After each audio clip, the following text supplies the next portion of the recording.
You're gonna have to get your parent rated PG-18.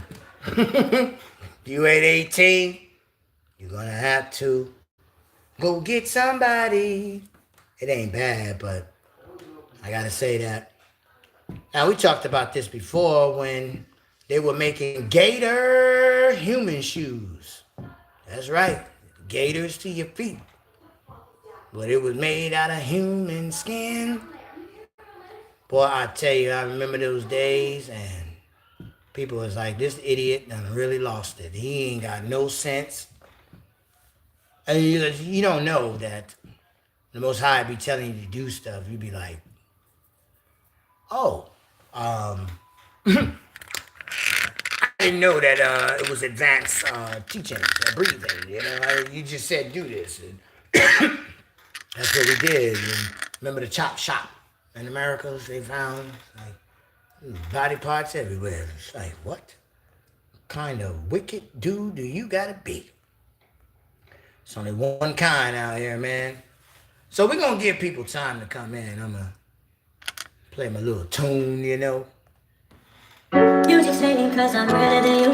I'll be smarter than your bitch and I got pictures to prove. Yeah, we so high up like we building a roof. I made millions out of nothing just from spilling my truth. Yeah, we still grinding like we got something to prove, even though we got nothing to prove. Took every risk cause we had nothing to lose. Making millions just spilling my truth. Spilling my A-Y-H-U-H. Your sarcastic remark caused you to hate. Rank him up, but that's his mistake. This ain't the fall or the autumn, his shape. Whoa, put him through the verbo. The verbals heat him up like a fat turbo. The quantum's a computer, networking. Doing the inside soul searching. Deep meditation with the mediator. The universal savior, like set the spindle on the quantum. Y'all don't want none with the quantum. Milky Way. The supercomputer, the AI that reflect the view and I. The verses of the spiritual to the soul. Solar light that would make you whole. Kyrie's flow, yes though. Ego, no ego. Drop with the honey flow of the river though. Like the hydro, electro in your body from the neuro. So cause I'm realer than you.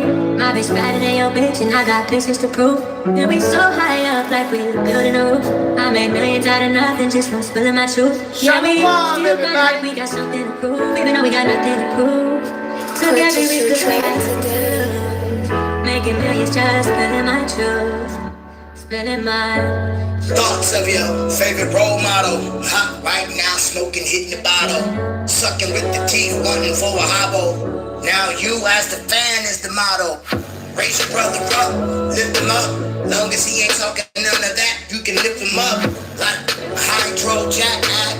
Come back, run it back like a cataract. But to take upon the silence of the violence. We would never stop the violence. The wax worst of the great tribulation in the nation is what we're facing. Like we was already prophetic prophesied. You know that PC ain't telling you no lie. The holy eye of the alibi. My alibi for you and I. We don't lie. Can't tell you how to live your life. Think twice. Don't worry about nothing in this life. It's illusion of the spiritual reality. You just saying cause I'm better than you. My bitch better than your bitch and I got pictures to prove. And we so high up like we building a roof. I made millions out of nothing just from spilling my truth. Yeah, we still grinding like we got something to prove, even though we got nothing to prove. Took every risk cause we had nothing to lose. Making millions just spilling my truth. Spilling my truth. Welcome to the metaverse. Well, what is worse? Another universe. For you and I, another type verse. AI on the quantum, you and I. With the one breath of the inspiration, sensation.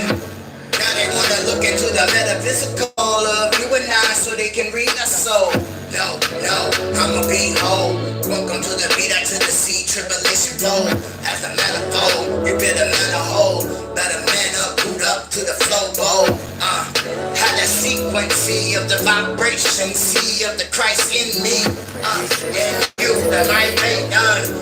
Leave a comment in this conversation for the nation, no hating. Spread the love of the Christ, yo. Run it back like a yo-yo. String them up like a piano. Oh, so that's my big bro. H-R-I-S to the B. Oh, so keep go like the Energizer Bunny of the spirit of the Holy Dome. Dialect Porto, no Sumerian but the Kairos of the Kashik. Stop it, ain't nothing past this spiritual logic. Feeling it, all my peoples raise up. Give a soft answer when someone throw a rock and it's your boy. Let's get to business now. What we on, what we speaking on. Word, you ain't gonna believe. You ain't gonna believe. Those of you on Facebook, you will. Cause we The grilled meat filled the Texas air, luring hungry customers to Bennett Smokehouse and Grill, a family-owned restaurant with a burger so mouth-watering that people traveled across state lines just to get a taste. But behind the sizzling griddles and secret spice blends was something far more disturbing. Customers believed they were eating the best beef in Houston, but the truth? They had no idea what they were actually consuming. No one knew the dark truth until one person got too close. That person was Renee Bennett, the chef's own wife. And by the time she realized what was happening, it was already too late. We hear about serial killers hiding in plain sight, about murderers who blend seamlessly into society. But a chef, serving his victims to unsuspecting customers? That's something out of a nightmare. What drives a man to turn his restaurant into a slaughterhouse? And how many people unknowingly took a bite of his crimes? This is True Crime Department, where we unravel the most shocking, unthinkable. Now, Daniel did not eat in the Meshach, Shadrach, and Abednego. Kind of make you think now.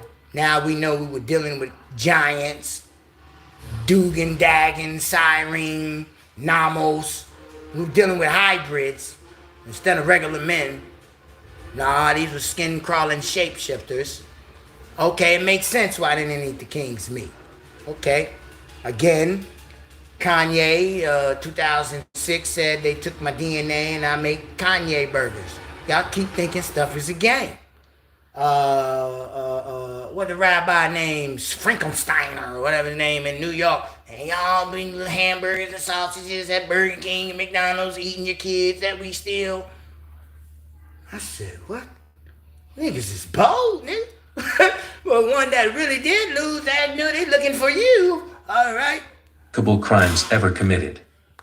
If you think you can stomach the truth, subscribe now and turn on notifications. We expose the darkest corners of human nature. Marcel Bennett's hands had been familiar with the weight of a knife long before he ever stepped foot in a kitchen. He was born into violence and precision, raised in the back rooms of his father's meat processing plant, where the air was always thick with the scent of raw flesh and bleach. From the time he was tall enough to reach the counter, his father, Clyde Bennett, made sure he knew the difference between a clean cut and a messy one. Clyde wasn't just a butcher, he was a man with secrets. The kind of man whose business stayed open, not because of its quality, but because of who he owed favors to. Marcel grew up in an environment where debts weren't paid in cash, but in meat, silence, and blood. At just 10 years old, Marcel watched his father handle more than just animal carcasses. Some nights, strange men would come through the back door, dropping off bundles wrapped in thick plastic. Clyde never explained. He never needed to. But Marcel was sharp. He listened. He watched. And he understood. By the time Marcel was a teenager, he could disassemble an entire animal with surgical precision. He knew pressure points, how to bleed a body properly, how to make cuts that left little evidence behind.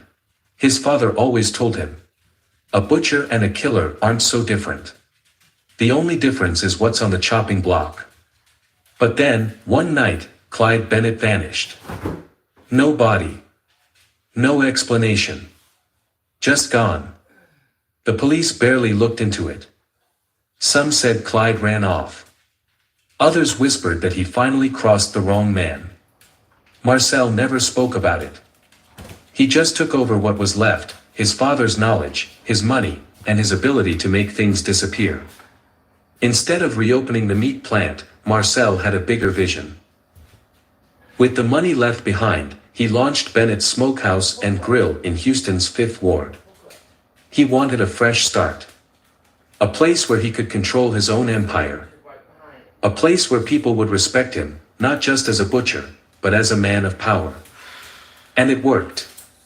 His barbecue was legendary. The kind of meat that made people close their eyes after the first bite. Tender. Juicy. Rich. Customers came from all over, swearing that his burgers had a taste they couldn't find anywhere else.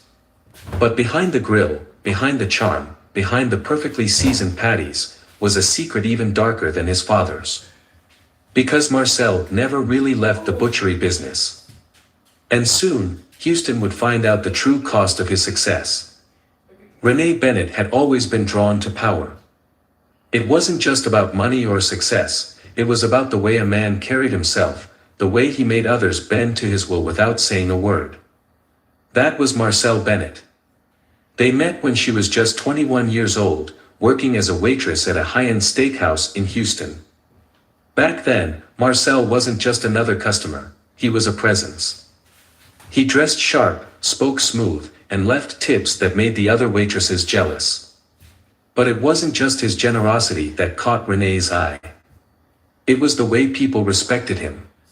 How the restaurant manager personally came over to greet him. How the kitchen staff seemed to snap to it. Now, on a deeper scale, this is sorcery because he knows he's using blood. Okay? So a hoodoo, Buddhian man will tell you the scientific science, that science of the Greek, tell you, all right, of transferred energy or manipulating by mutation energy, like they do genetics. So now you can see why he has favor, because they tell you don't be mad and cook because the food won't be right, no matter how you do the same ingredients or not. But when you're in a good mood, you say, it's the best food I ever tasted in my life. Because you have, your energy is going into it, your spirit. Everything you touch, everything you breathe around, you leave a remnant of you. All right, before you even get to sex and kissing.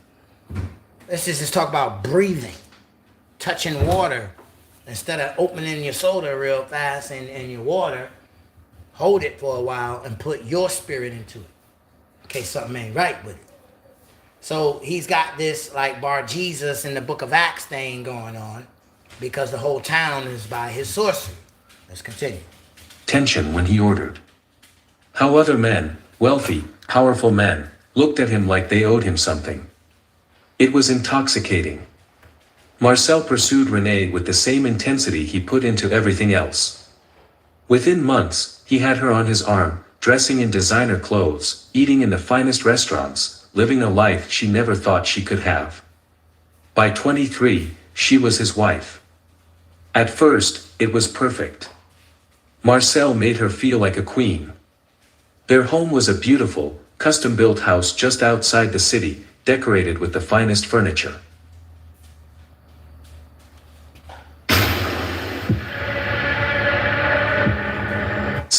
Decorated with the finest furniture. She drove a luxury car. She had everything she ever wanted. Gain the whole world, Or but so lose she your thought. soul. As the years passed, Renee began to see the other side of Marcel. At first, it was little things, rules that seemed harmless. She wasn't allowed to go into the restaurant's walk-in freezer. Braca, Serena She Smith, wasn't allowed to already ask about where the Braca, meat came from. Terrell McDonald, If deliveries were late, there was never a shortage of product. DeAndre Waller, Braca. Somehow, Marcel always had fresh meat, even when his suppliers swore they were backed up. At first, she didn't question it. She knew better than to pry into Marcel's business. His empire was built on secrecy, efficiency, and absolute control. She had no problem playing the role of the perfect wife. Until her cousin Lisa went missing. Lisa Dupree was her favorite cousin. They grew up together, sharing secrets, sneaking out to parties, protecting each other from the world. When Renee married Marcel, Lisa was the only one who saw the warning signs. I don't trust him, Lisa had said one night, swirling her drink at the bar. He's too calculated. Renee brushed it off. Lisa never liked men with too much power. Then one day, Lisa vanished. No goodbye. No trace. No clues. Renee was devastated, but Marcel? He barely reacted. It's Houston, he said with a shrug. People go missing every day. That was when the unease set in. Because Renee remembered something, Lisa had come to visit her just days before she disappeared. And she had been asking questions. Questions about Marcel's restaurant. Questions about why his meat tasted so different. Questions about why certain employees seemed terrified of him. Renee couldn't shake the feeling that Lisa had gotten too close. And when she started digging for answers, she realized she was next. The night the truth unraveled, the air in the Bennett household was thick with tension. Marcel had been drinking more than usual, his heavy footsteps unsteady as he stumbled into their bedroom, the stench of whiskey clinging to his clothes. Nothing is coincidental, y'all. Mark, M-A-R-C, of L. Marcel, Mark L, the mark of L. That's where we get these things Renee from. watched as he collapsed onto the mattress, his breathing slow and deep. Passed out cold. Her heart pounded against her ribs. This was her only chance. For years, she had respected his rules. She had ignored That's right, the warning. the werewolf. That's right. She had looked the other way when things didn't add up. But not anymore. The other is the vampire. Not They after just Lisa. drink blood. The forbidden door. Or use it. Barefoot, Renee crept down the hallway, past the grand staircase, and out the back door where Marcel kept the keys to the restaurant. The night was quiet, too quiet. Marcel's employees were long gone, and the usually busy street outside Bennett Smokehouse and Grill was eerily still. The only sound was the rhythmic buzzing of a faulty street lamp and the occasional scurrying of rats in the alley. She hesitated at the entrance. This was the point of no return. If Marcel ever found out she had stepped foot inside that freezer, she wouldn't live to regret it. But she had to know. With trembling fingers, she slid the key into the lock and pushed the door open, stepping inside.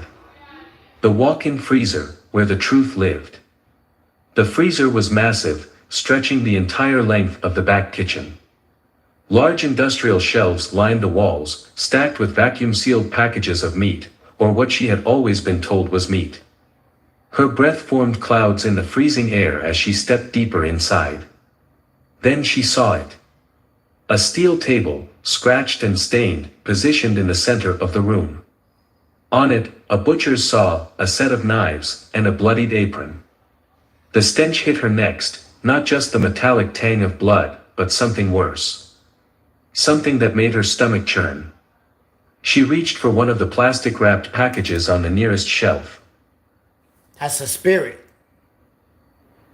Her fingers trembled as she pulled it closer, squinting at the label written in black marker. She expected it to say beef. Or pork. But it didn't. It read, "Left arm." Renee's stomach twisted. She snatched another package. Thigh. Another. Torso. Her vision blurred as she stumbled back, hitting the steel table. A knife clattered to the floor, the sound echoing through the frozen chamber. Her entire world spun. This wasn't just a restaurant. Marcel had been... Mark of L. The old Kronos ate his children, correct? The father would sacrifice the solar son. How would you do that? In his realm, he has got to eat him. But he beat him at his own game, or word, I should say. That's why his name is above all heavens. Not so much name, it's called Hashem. And Hashem means the heavens, of all heavens. We'll all bow down at the soul elevated name of one understanding the vibration of the consciousness, pure intent of their heart as they put it out. So here we have, right in our face, Chronos, Cannibalism, Werewolf, Canis Major, where the actual wolf is, Book of the Dead, which was told, if your Maya feather outweighs, your heart outweighs that, then they're going to eat your heart, and your soul go to damnation. Literally, right in your face. Again, a liar will not cherish in Yahuwah's sight. Who gonna get you first? The netherworld is the checkers, not accusers. No, we're not playing that game. The netherworld, when they say you can't go, oh, you can't go. And the Most High ain't coming to save you. Because the world deal with the world. Never forget it. Serving human flesh. And then, the final horror. On the far side of the room, beneath a blood-soaked tarp, something glimmered under the fluorescent light. A gold bracelet. She knew that bracelet. She had seen Lisa wearing it 100 times. With shaking hands, she reached for it, turning it over. Her worst fear was confirmed. Lisa had... Now, for,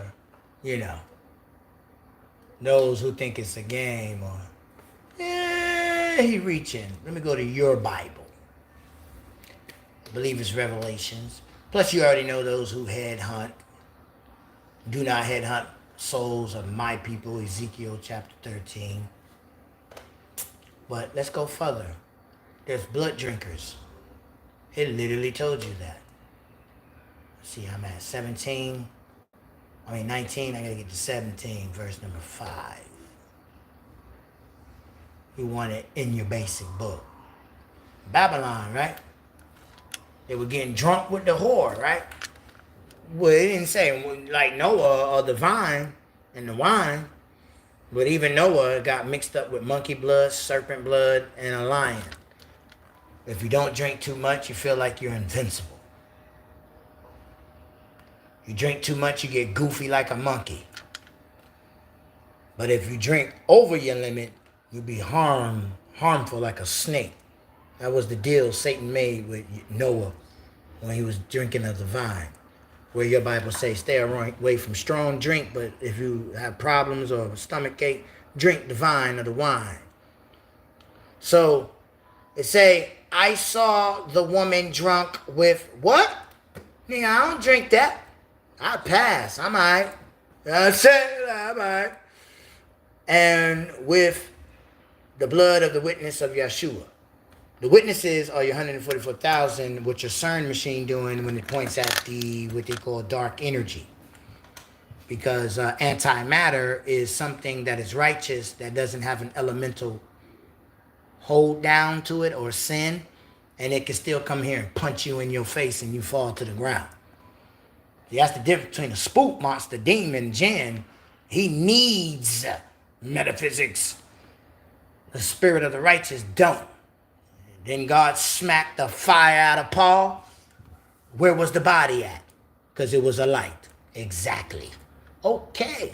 So we got to make sure we comprehend out here in these streets what we be talking about. You know what I'm saying? I don't want to be called no spooky wooky campfire teacher or, oh, that's one of them old can't prove Christ. You going to say, like Elijah, God dang, I hate to see this nigga come up in here. Confidence gonna be going away when you be against the Kyries. Even maybe some niggas out here get mad that before the Kyries think I'm a devil. And they called him one. Wow. Funny how they missed that, right? Let's bring it back. All that because I admit that I did kind of go way too far. Where I wanted to go was the Hunger Games concept, okay? In Eden, there's a utopia there. They don't have sustainability issues. They are pure spiritual beings made of light. And all plants connect directly to the stars, sun, and moon. They photosynthesis. The people who were eating meat were people who are not, ain't no nice way to say it. They don't have souls. Or some people say that their pineal gland is calcified. Yes. If you go and look at the Hunger Games, the people who are hosting the Hunger Games are the people who merge with AI. But see, when you watch the Hunger Games, they don't show you that. You just think that that's a weird looking mannequin lady. She's really a robot. See, all of the Gnostics taught that the creation was governed by non-player characters, and that the AI, or the Shaitan, the Satan, which is a hive mind that governs the world beneath the base reality that I'm showing you here. Pause. Got to make sure we understand the hive mind. There's two sides to soot on.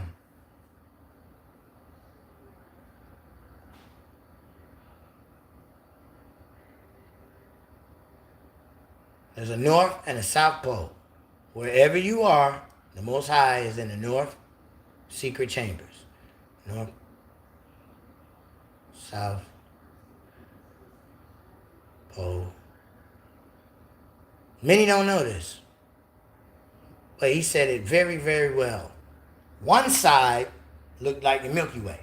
That's how the nigga tricked everybody and thought he was God, when the center of the universe, way bigger, looked just like that. That's why you confused. And you call him God. Nope. See? That's what he talking about. The South is that monster. Look, he got an open mouth with teeth. That's him. All right? Time clock. Chronos. The self-righteous nigga. Okay? But not God. And there's the North Pole, the secret chambers, and the Astro. Above the South, you're not clocked by time. See, he even got the watch, the time joint on him. You know what I'm saying? That's the South. We're in the North. All right, you see how he try to play God? Now the North is flipped where we look. But then when they say Earth is tilting, it's this nigga. But he affects you because he's the quantum of your time. He's your quantum. See his square? He's quantum. All right? And in the spiritual world, you would call him a cherub. All right? Full-faced creature. So, just want to make sure we had clarified that, why he said that. You know what I mean? Now you see it. You can't unsee it. See it like... The beings that rule this world, they serve Yaldabaoth. That's a God that exists right beneath this base reality. In other words, guess what? There are a bunch of spiritual beings. They are able to access the other side, like Freddy Krueger, but they're not able to go to heaven. So they're like a poltergeist trapped inside of the creation realm. And because they're in the realm of creation and nothing in the creation realm is infinite, the realm of creation will fade away. It's like a smoke cloud. You can look at this like a smoke cloud. You know, matter of fact, let me show you what you can compare it to. Our universe is like a big mushroom cloud. That's why I keep telling you, our universe was just created when we destroyed Eden.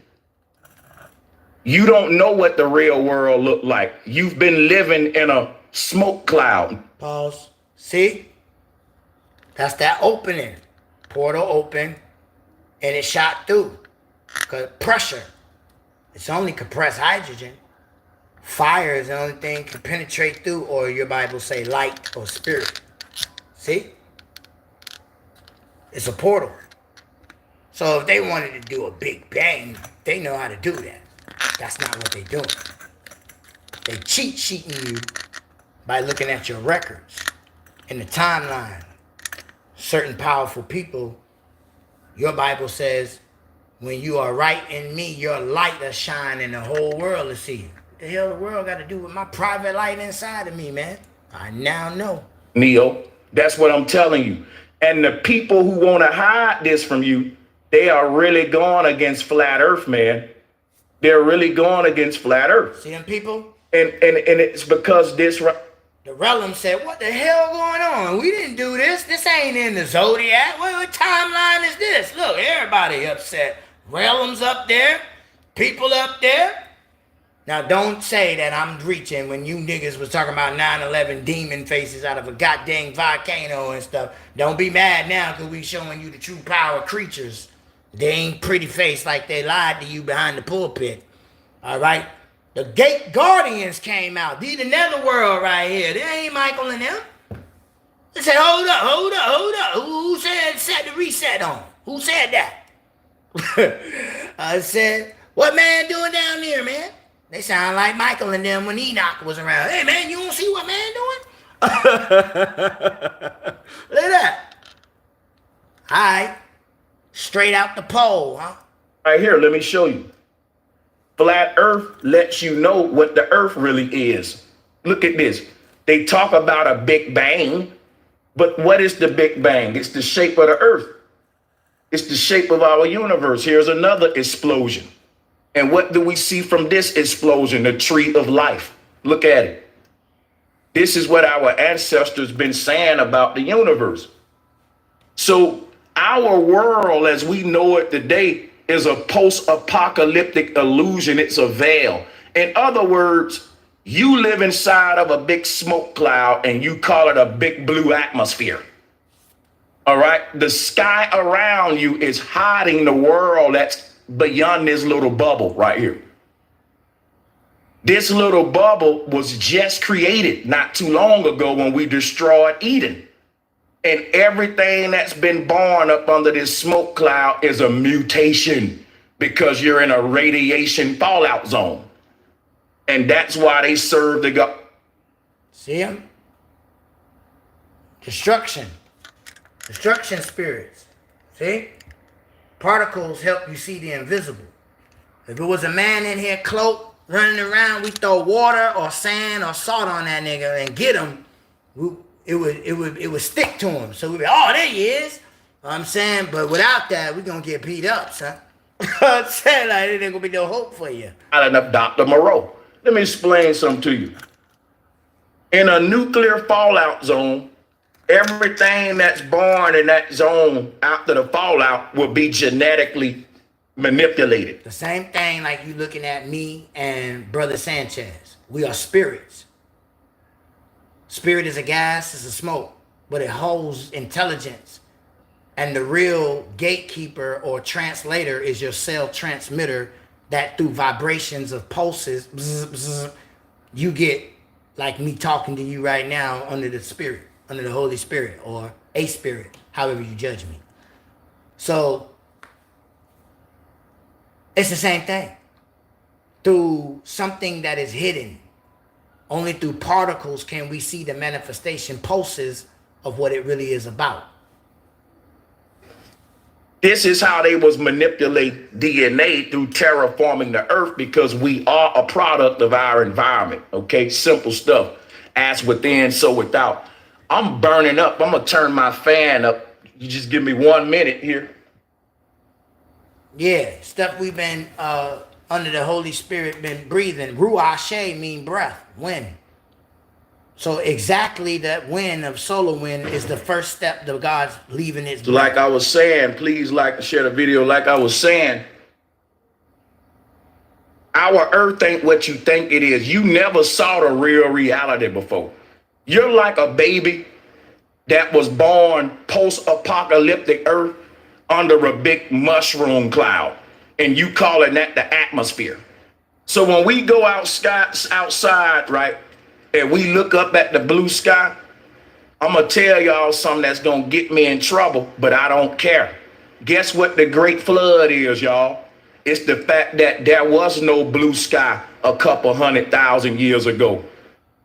This blue sky is a couple of artificial gases that's up there because we destroyed the old earth. In other words, just say that you had a bunch of children born under this big mushroom cloud. In the last live, y'all didn't get that. But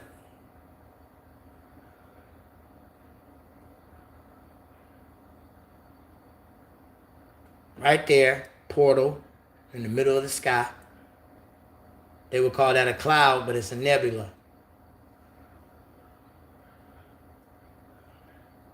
Right here, extra lands. See it? Go way back there, just like that dome map they be telling you. And then it's the ice wall, more land. Okay, real telescope now. There it is in black and white. Why they keep you in a circle in a box? Keep you dumb. See that high tech on the other side of the ice wall, on the other side of the moon or the sun, where they don't shine? Your songs tell you that. That's where China saw when they saw the thing in the sky, because the snow is the cloud of the center of the Milky Way. Don't forget, it's projections. You're on projections. That look just like the tree that in the Grand Canyon, right? Trees all the way up. It's just frozen.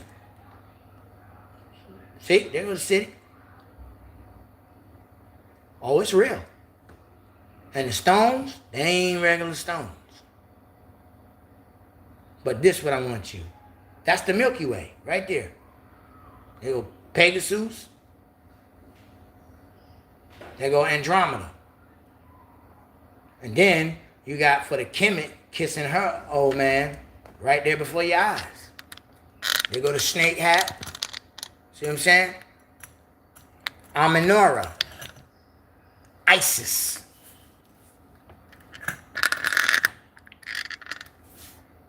See them lands that go way over there? Because this is Antarctica, along with the ice. And you see all the old lands? You flip it. See? Still Antarctica, not India yet. But this imprint, this is Pegasus, come down to the secret chambers of the north. See Lemuria? See Atlantis, where it used to be? Oh yeah, they're trademarks. You can't hide them. Definitely when it's a satellite image. All right? There they go. They Atlantis, not in no damn Italy. See? And he's coming from where? America. See the sword? See? See the horse? See the wing? Why y'all lying say over there? Stop that lying, man. Let's show you ISIS over here. Look at that. Sitting on the throne with the phoenix bird. You call dove, you would say Mary and the sun. They say Haru and Isis. In your America. Look. Look at the Kim niggas. Huh? Look at the Aztecs and the Mayans. Huh? Sure ain't where they told you. There go some more. They in the ground. These niggas was giants, son. But there they go. There they go, there they go, there they go. And where's Osiris? Right here. Grand Canyon. Booyah! Play with y'all, man. Play games with y'all. The hell? You can't draw that. You can't draw that good in detail. That's the satellite image. So, Turtle Island is just America flip. But we're the North. I showed you that because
physics about their heliocentric universe. Thank you, that it Joe. will continue to be this big expanse until it's basically nothing.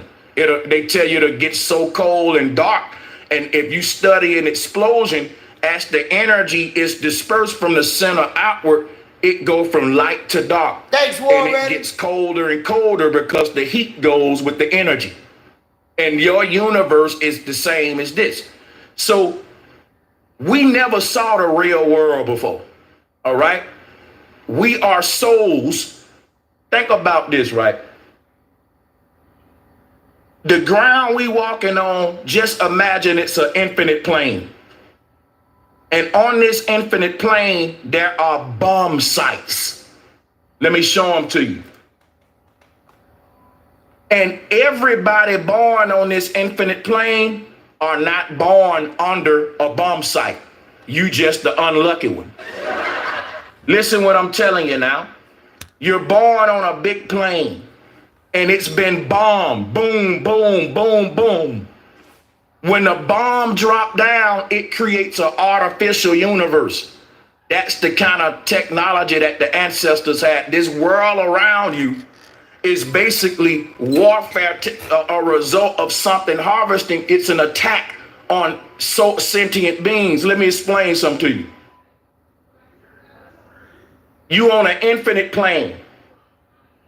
And just imagine, right? And I'm going to get my little white sheet of paper and I'm going to write a little something here and I'm going to show you what I'm talking about, right? It's going to look like crap, but it'll get my point across. You got, let's say this white sheet of paper is an infinite plane. And everywhere you see a black dot at, that's where they drop the bomb at. That's an explosion. And all of those explosions that you see are like ripple effects in the ocean. Imagine when it rains over the ocean. Every little driplet drops in its part of the ocean and creates its own little Saturn ripple effect. These are what the chakra layers are. So there are several universes that exist all around us, but they're not infinite. They're finite. They're like a ripple effect of a rain. Faith is the substance of things hoped for, evidence of things not seen. For by it we know that the Word created the heavens. What is visible is not what made the heavens, but what is invisible, that dark light that Sis was talking about, or everybody was talking about, called judgment. The day of the Lord is dark and gloomy. It is dark, no sunlight. Yes, it is light. The children are the light. The Lamb is the light. And the Father and Mother is the temple. But it's invisible, because if you're not flaming on, if you're not a mini star, fire, flame, nebula, which is the breath cloud with water, with intelligence, with the omnipresence of wherever you go in your throne seat, then right and so, right?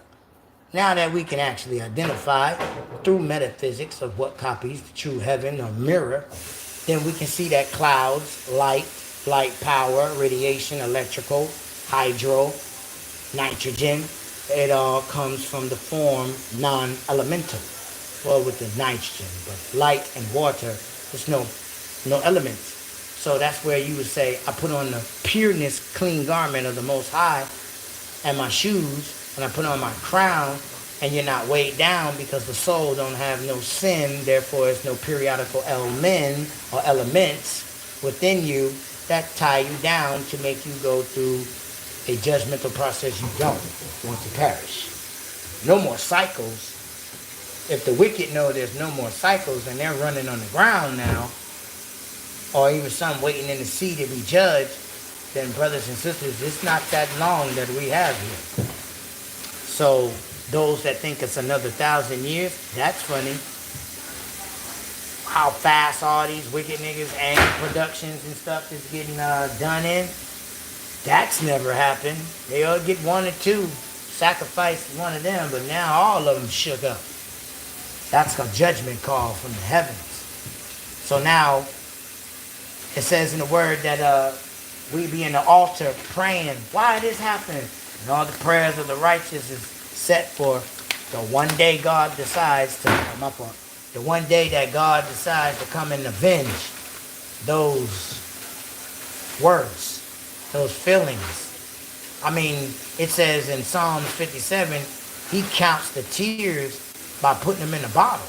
Anytime you ever cried, laughter or joy or sadness, he said, I'll be able to tell you in this bottle, which I couldn't do. If it say 27 fluid ounces, how I'm going to know you did 30 tears? I don't know that. He said he's going to tell us the number on our hairs and the tears of a body he never cared about. That's a statement there, boy. You know, that's what you do for something you don't care about? Shit. What about what you do care about? That's what I want to focus on. Drop that fell on a water surface. So whenever one universe fade away, another universe pop up, and we enter and exit different timelines and universes all the time, and we don't even know it. Mandela effect is proof of this, that all of these worlds are true and different. Berenstain Bears is over here. Berenstain Bears is over here. Berenstain Bears is over here. You know, you can alternate this and you get the point. But all of these little dots represent one of these. And if a soul is born under one of these, it will not be born the right way. It will mutate. Think about this, right? You have animals that are born in radiation areas, and they don't look like their peers who are born in a healthy area. They have all kind of problems associated with them. The frog that's born in a nuclear radiated area, it's gonna have defects and deformities. It's gonna be cursed from birth. And basically that's the story of Adam and Eve's children. They was born into sin, or what we call a synthetic world, a mutated world, a terraformed version of themselves. And it was from birth. Why? Because we're born automatically and under anything born under this mushroom cloud. Like I said, it'll have deformities like we see in nature with animals born in any radiated areas. This is the fall of man. Because when we started setting off the earth is way bigger than what they showing you. Only the earth you see is everything up under this dome, up under this explosion. And they won't let nobody go outside of this explosion, because you'll realize there is more to see. And there are many of these worlds and explosions out there of basically worlds that we destroyed, like an artist trying to get it right. But the only time we got it right was in Eden. But now check this out, right? I got to show you why they call it the fall of man. Okay? So this is how we destroyed paradise, or what they call paradise lost. We got too smart. They don't want to let y'all know we've been destroyed the earth. And all of the problems you was born and faced with is a result of being born in a post-apocalyptic earth. Okay? And you got to wake up and realize that nothing was eating meat prior to this cataclysm. Everything lived longer. Everything was healthier and vibrant, full of life, just like the Garden of Eden is telling you. So when you look outside at the blue sky is synthetic. It's a veil. It's a concoction of gases that wasn't always there. So the only part of us that can fly higher than the blue sky is our soul. Our body can't go beyond this mushroom cloud, because our body is a result of our soul mutating because of the mushroom cloud. So if your soul want to get out of the mushroom cloud, the soul got to get out of the body. That's right. Now y'all get it? I'm making it very simple today, but I'm also going to tie this into, I wanted to do something deeper than just arguing with meat eaters. I wanted to teach them how we became meat eaters. You see what I'm saying? Even when you look up how humans discovered fire, they would tell you that it was the God Yahweh that gave humans fire. That's the God of metallurgy. That's the God of Canaan, right? There are many names for this God. We can pull him up. Beelzebub and others, Poseidon. Yaldabaoth and others. So Prometheus. our true reality, put it this way, there are souls that are born on this plane and they're See how verbs can get you? But the one that knows that not nothing was made without the word. So every head on every angel, Lord, King, Prince, is the Most High's Pineal channel. That's why his name is there. It's where his name is not, where there would be no control. Many don't understand that. not born under these mushroom clouds, and they're not deformed, and they look into these worlds at like, imagine if I put you on a ship, right, and me and you was sailing around the ocean, and I was a secret military agent, and I said, I'm gonna take you to all of these uncharted lands, and every uncharted land I take you to, I show you a different kind of plant, a different kind of animal you never saw, and guess what? A different kind of humanoid, human-like creature you never saw. It'll freak you out. It'll be like going to different worlds. And what do we say? First world, third world, fourth world. We don't point up at the sky. We say, that's the third world over there. That's the second world country. The first. We don't do that when we do that. Each of these worlds are like tornado whirlwinds because the energy is recycling around the point of singularity. All of the debris, just like a tornado. Okay? So each of these worlds are their own solar systems. And because they all have their own gaseous concoctions, they are mutating the beings differently in each one. So there are many different explosions on this plane, and each family of organisms or creatures that are born under each of these explosions are different from the other one. And this is how you get different aliens or different creatures in different planets. We are all the same when we leave from up under these mushroom clouds, but what makes us different is the fact we all mutate into some different when our spirit energy is born in these radiated areas. Now check this out, right? Outside of the body, everything is just pure energy, whether it's an octopus, a bumblebee, a human, a cat, a dog. What's making everything what it is, it's the way that its unique vibrational frequency responds to this synthetic world around it. In other words, your physical appearance is a reaction, and it's not a chemical reaction. It's a spiritual reaction, a cymatic-based reaction, a frequency reaction based upon the fact that your spirit is like a tornado. And wherever a tornado forms at, it will make a body for itself out of the elements around it. For example, if a tornado form over water, it'll become a water tornado. It'll be a big cyclone of water. If a tornado, for example, forms near fire, right, then a tornado will use the fire as clothing. And it'll become what? The Most High put on all angels as costumes, right? That's what we say? Checkmate. Here go another one. A fire tornado. Because the tornado will pick up anything that's near it, and it will turn that stuff around the axis point like the solar system.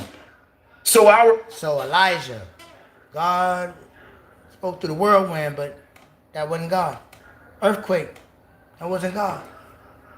The fire, it wasn't God. Then a small, still voice from within him. There you go. Chakras. our solar system don't have a sun in the middle.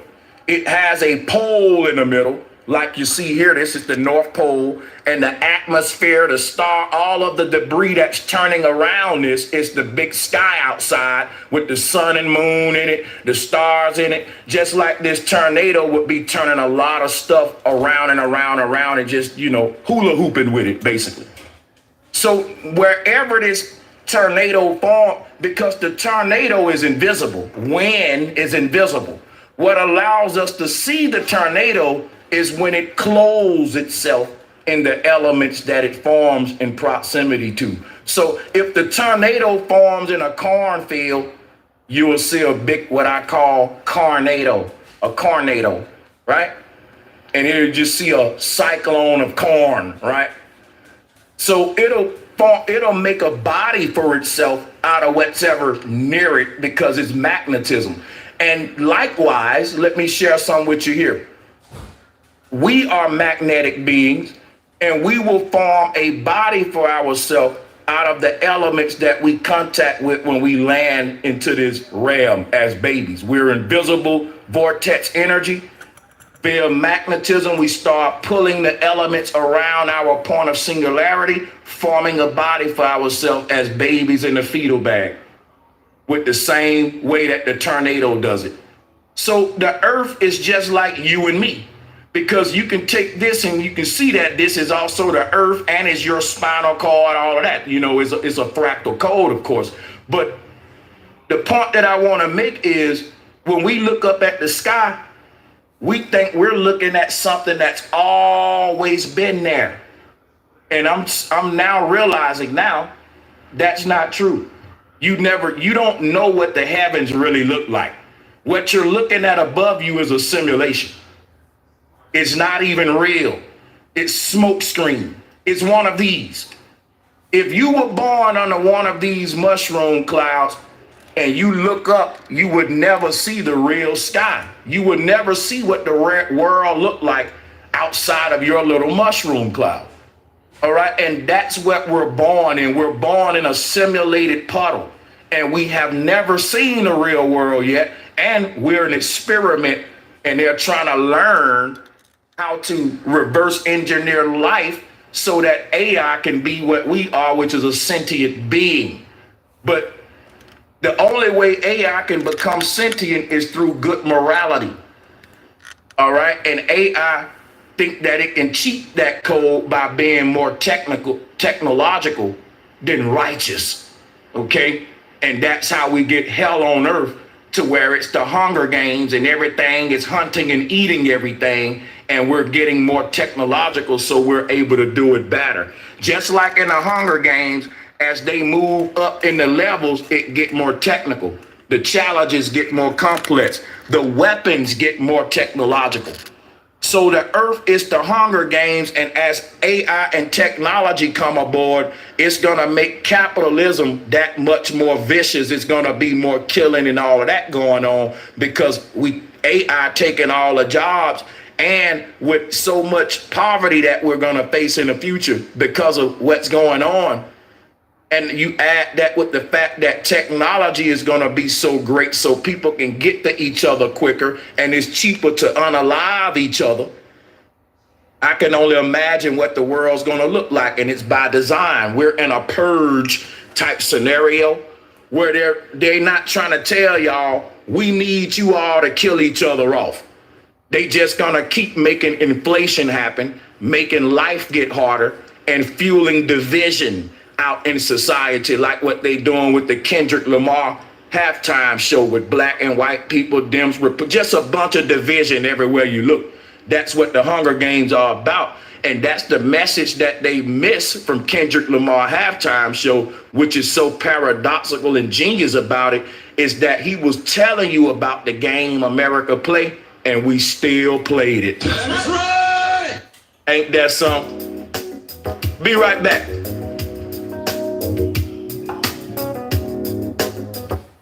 Matrix. It's been authoritative for some to slip. They didn't have spears and knives and shovels and pointed tools yet. That's how come I know this brother didn't do no research. That's right. All he did was TikTok, and ain't nothing gonna be done about it, because that's the standard when it come to knowledge on TikTok.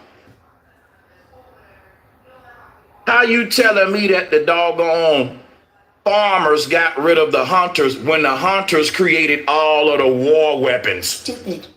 The hunters were the ones that made the swords, the spears, and the farmers had tools that you'll look at today like, what the world? You ever watched the Primtech video? How they digging a hole with a stick? how they mushing up grains and mullet with a rock and stone.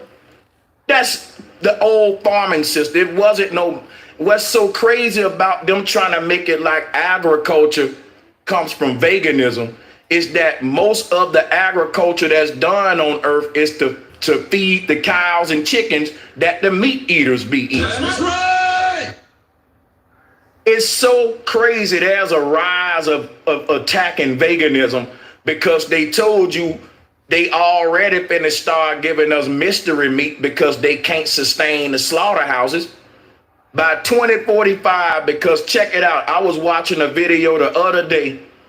They rewarding all of these scientists for discovering these new proteins. Let me show you. Why you think that they're trying to create all of these new proteins? He didn't say meat, he said protein.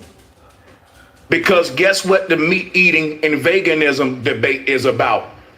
Are you getting enough proteins? Oh my God. Hold on, let me just show y'all some of you think I'm lying about this. Hear me out now.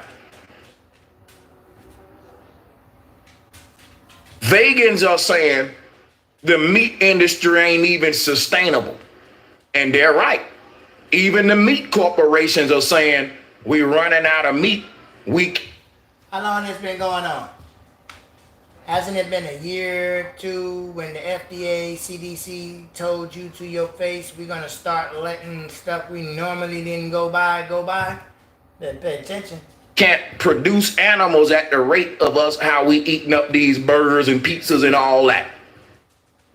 It's becoming hard to feed the world because everybody addicted to meat. And it just, animals ain't reproducing like that. So we're finding all kind of scientific ways to force reproduction rates in animals that wouldn't happen and naturally. So the thing is, people will say, well, you don't get no proteins from a vegan diet. You only get that from your red meats, your poultry and all that. But what happens when you can't make red meat and poultry? Now they got to make mystery meat. And they got to create, think about this, the mystery flesh and meat that we're going to be eating by 2045 and 2050. Nuts and other things give you protein. As Daniel was on beans in his fast in the Daniel book, he was fatter in the Meshach, Shadrach, and Abednego than those that was eating the meat. Because when you're doing some lavishness, because I used to wonder, like, what the hell they ain't want to eat the meat? Like, what's going on? Okay, blood and sorcery and secret stuff, I don't want your meat neither. Right? The proteins in it is going to be synthetic, is what I'm telling y'all. They creating all of these new proteins because this is going to be a big deal when they go to making all of this synthetic meat. Now we know ancient Kim goes together with Nebuchadnezzar, Aztec, Mayans, Omelex, who built all these scenes around here. It was them niggas that was Neurolinking, right? It was them that understood all the, and the Dugan side on over there in Africa, right? Not Greek, right? Right. Okay, so what was they doing? Why Daniel and them didn't want to eat the meat? Because they were very aware of what they were doing. There was, you find some of them people in them tombs, we're the ones that's listening, because they sure ain't no money. We're going into a new meat industry where you won't even be able to call it meat anymore. They probably just go with the word protein. Did you get your proteins today? Hey, this is 100% protein burger, a protein shake. By the year 2100, I see them replacing the word meat with protein. You won't even hear the word meat no more.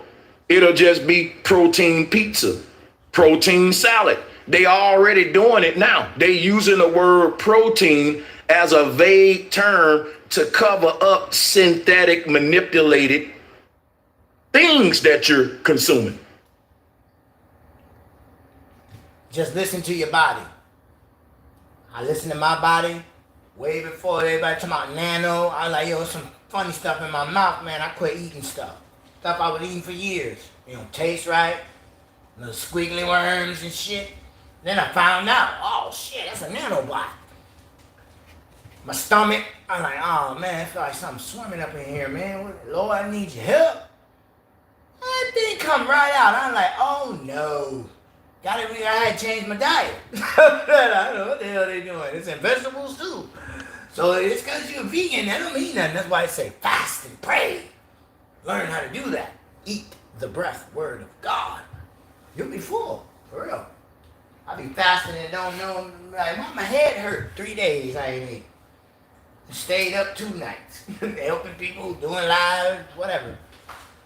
So, what is he telling you, people? Be wise, be vigilant. You don't have to, be scared. Your body will tell you something foreign, just like the immune system. The digestive system works the same way, baby. The concept of a protein, if you do your research, is brand new, and it was just created in the fake fitness industry back in the day. It was a scam too. You just do your research on it. Y'all got to look up protein, document the scams and all that. You'll see. It's tons of information on that. But proteins help muscle build, and muscle keeps us physically stronger. Now, do the people in power want us physically stronger? No, because guess what I know? People that just eat meat and work out, they don't get physically stronger. They gotta eat meat and drink protein shakes. That's right. Take that, meat eaters, now. Time out, some meat eating is protein. So tell that to all the athletes that eat all that meat and still be on all them protein shakes. Apparently they ain't getting them a lot of protein out of that meat. The fact that they got to now go and get some plant-based supplement powder from GNC, that ain't made out of meat, sir. That's plant-based is another word for human. It's not plant. Made out of the plant that they missing from their diet. That's right. So they telling you that you getting protein from your meat, but you got all of these big buff dudes eating all of this meat, but still taking the protein shakes.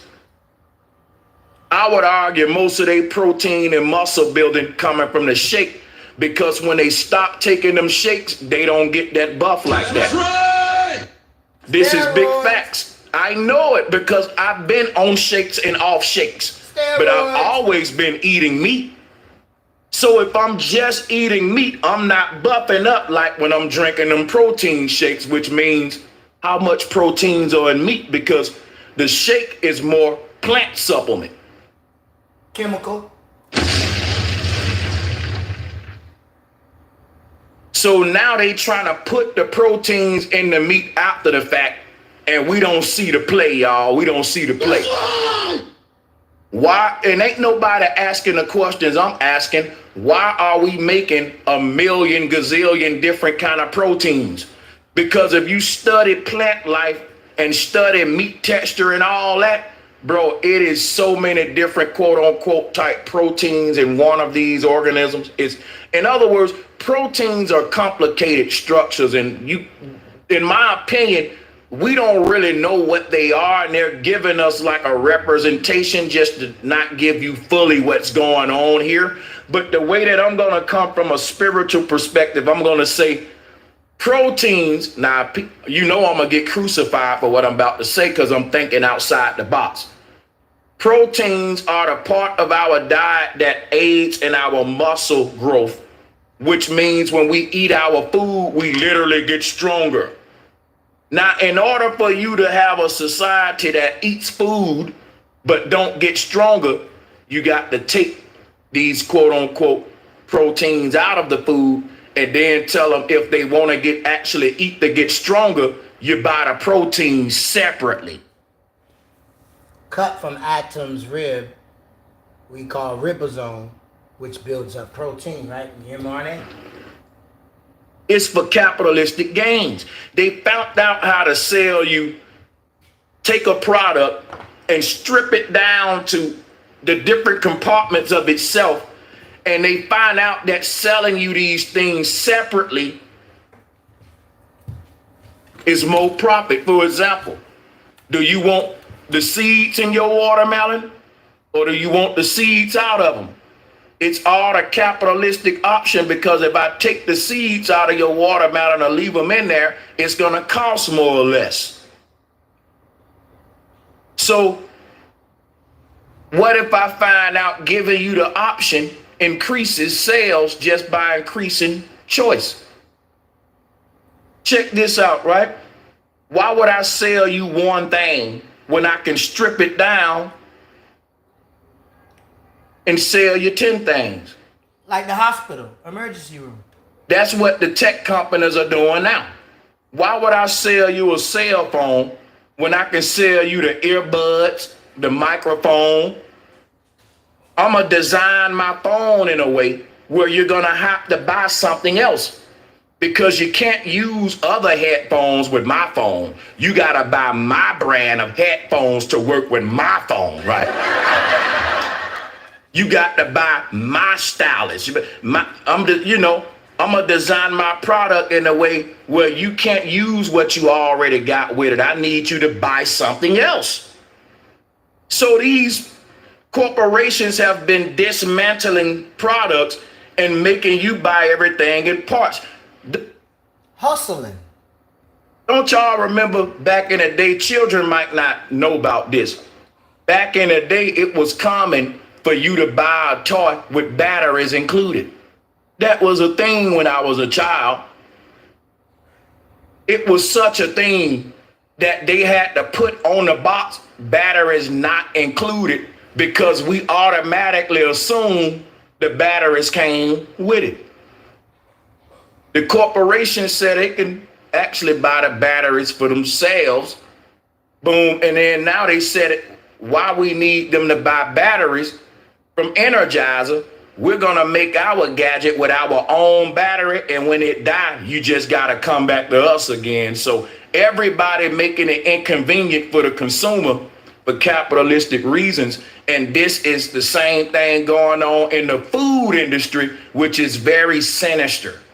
Because when you start taking nutrients and things from the food, when you start modifying the food to take away the stuff out of it that will literally make us stronger, now we got to go buy something else. Now I got to go buy the protein shake. Now I got to go buy it's a whole industry that's created from manipulating this industry. Because if we create a problem over here, the solution over here will be a whole nother industry that's a multi-billion-dollar cash cow. Such as the AI and the planes crashing now. We can do this forever. We can now make us a problem in this industry that gotta be solved from this industry. And then we can make a problem in this industry that are going, now you gotta go to this store too. And we doing more shopping because everything is being compartmentalized to sell you more. So if you look around what's going on, if you ain't going into GNC, if you're not participating in like the fitness industry, which is not health, it's being fit, and that's a whole nother scam. It ain't about making, because when you see fit people, they got sexy bodies, but they don't live long. That's like them wrestlers, Hulk Hogan and a football player. They will tell you this athlete is physically fit to play the game. Fit just mean you good enough to get by and doing what you doing, but you ain't really healthy though. You can fit your role in society. You fit. That don't got nothing to do. I ain't say you're healthy. Right? If you're a fat police, you fit to do the job. They said you may have problems, but you can get up and for the most part do it. Don't mean you're healthy. These the word games they play. So that's another thing. But when we talk about meat eating versus veganism, right? All of this is the conversations we need to have to show you that meat eating is so unnatural And I'm gonna go through, actually, let me finish this video and then I'll go through some other ones. I'm skipping ahead. Let me go to this again. Stop the video, tell me in the comments below. Cain creates the first city. So we got hunter-gatherers, Adam and Eve, become agriculturalists, have children, herders, agriculturalists. The agriculturalists create cities. This is literal human history. Results in what? So agriculture is a result of meat eating. That's what y'all gotta realize. We didn't need to have big plant farms until we had big cattle herds. The people that was herding up all of the cattle, don't you know they had to feed all of those cows? Most of the, let me read some to y'all so you can see I'm not making this up real quick. Hold on. Now, shepherd and the farmer, both natures of the father. My father planted mustard seed, some fell by the wayside. He also was the shepherd that was killed. You would say Saturn and Jupiter. As far as a location of vibration of what caught and gave you that interpretation. So, what's invisible works through the portals of what's visible. And if you are on that frequency, you would catch what's not being said or shown. You would be basically who you read in your Bibles or your Bibles, which means languages. Everything came from that book. Every other book only has one chapter name. Every book. Paulo's about Paulo. Surah is Surah. It's just chapters that they took and made a book and made a religion to divide, and they knew what they were going to do here. And when they say New World Order, that's them. That ain't got nothing to do with us. They slaying us. How has that got anything to do with us? So,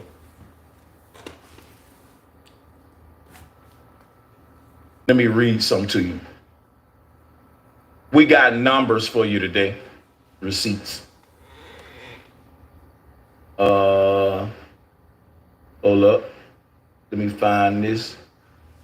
Let me find what my joint real quick. I got you.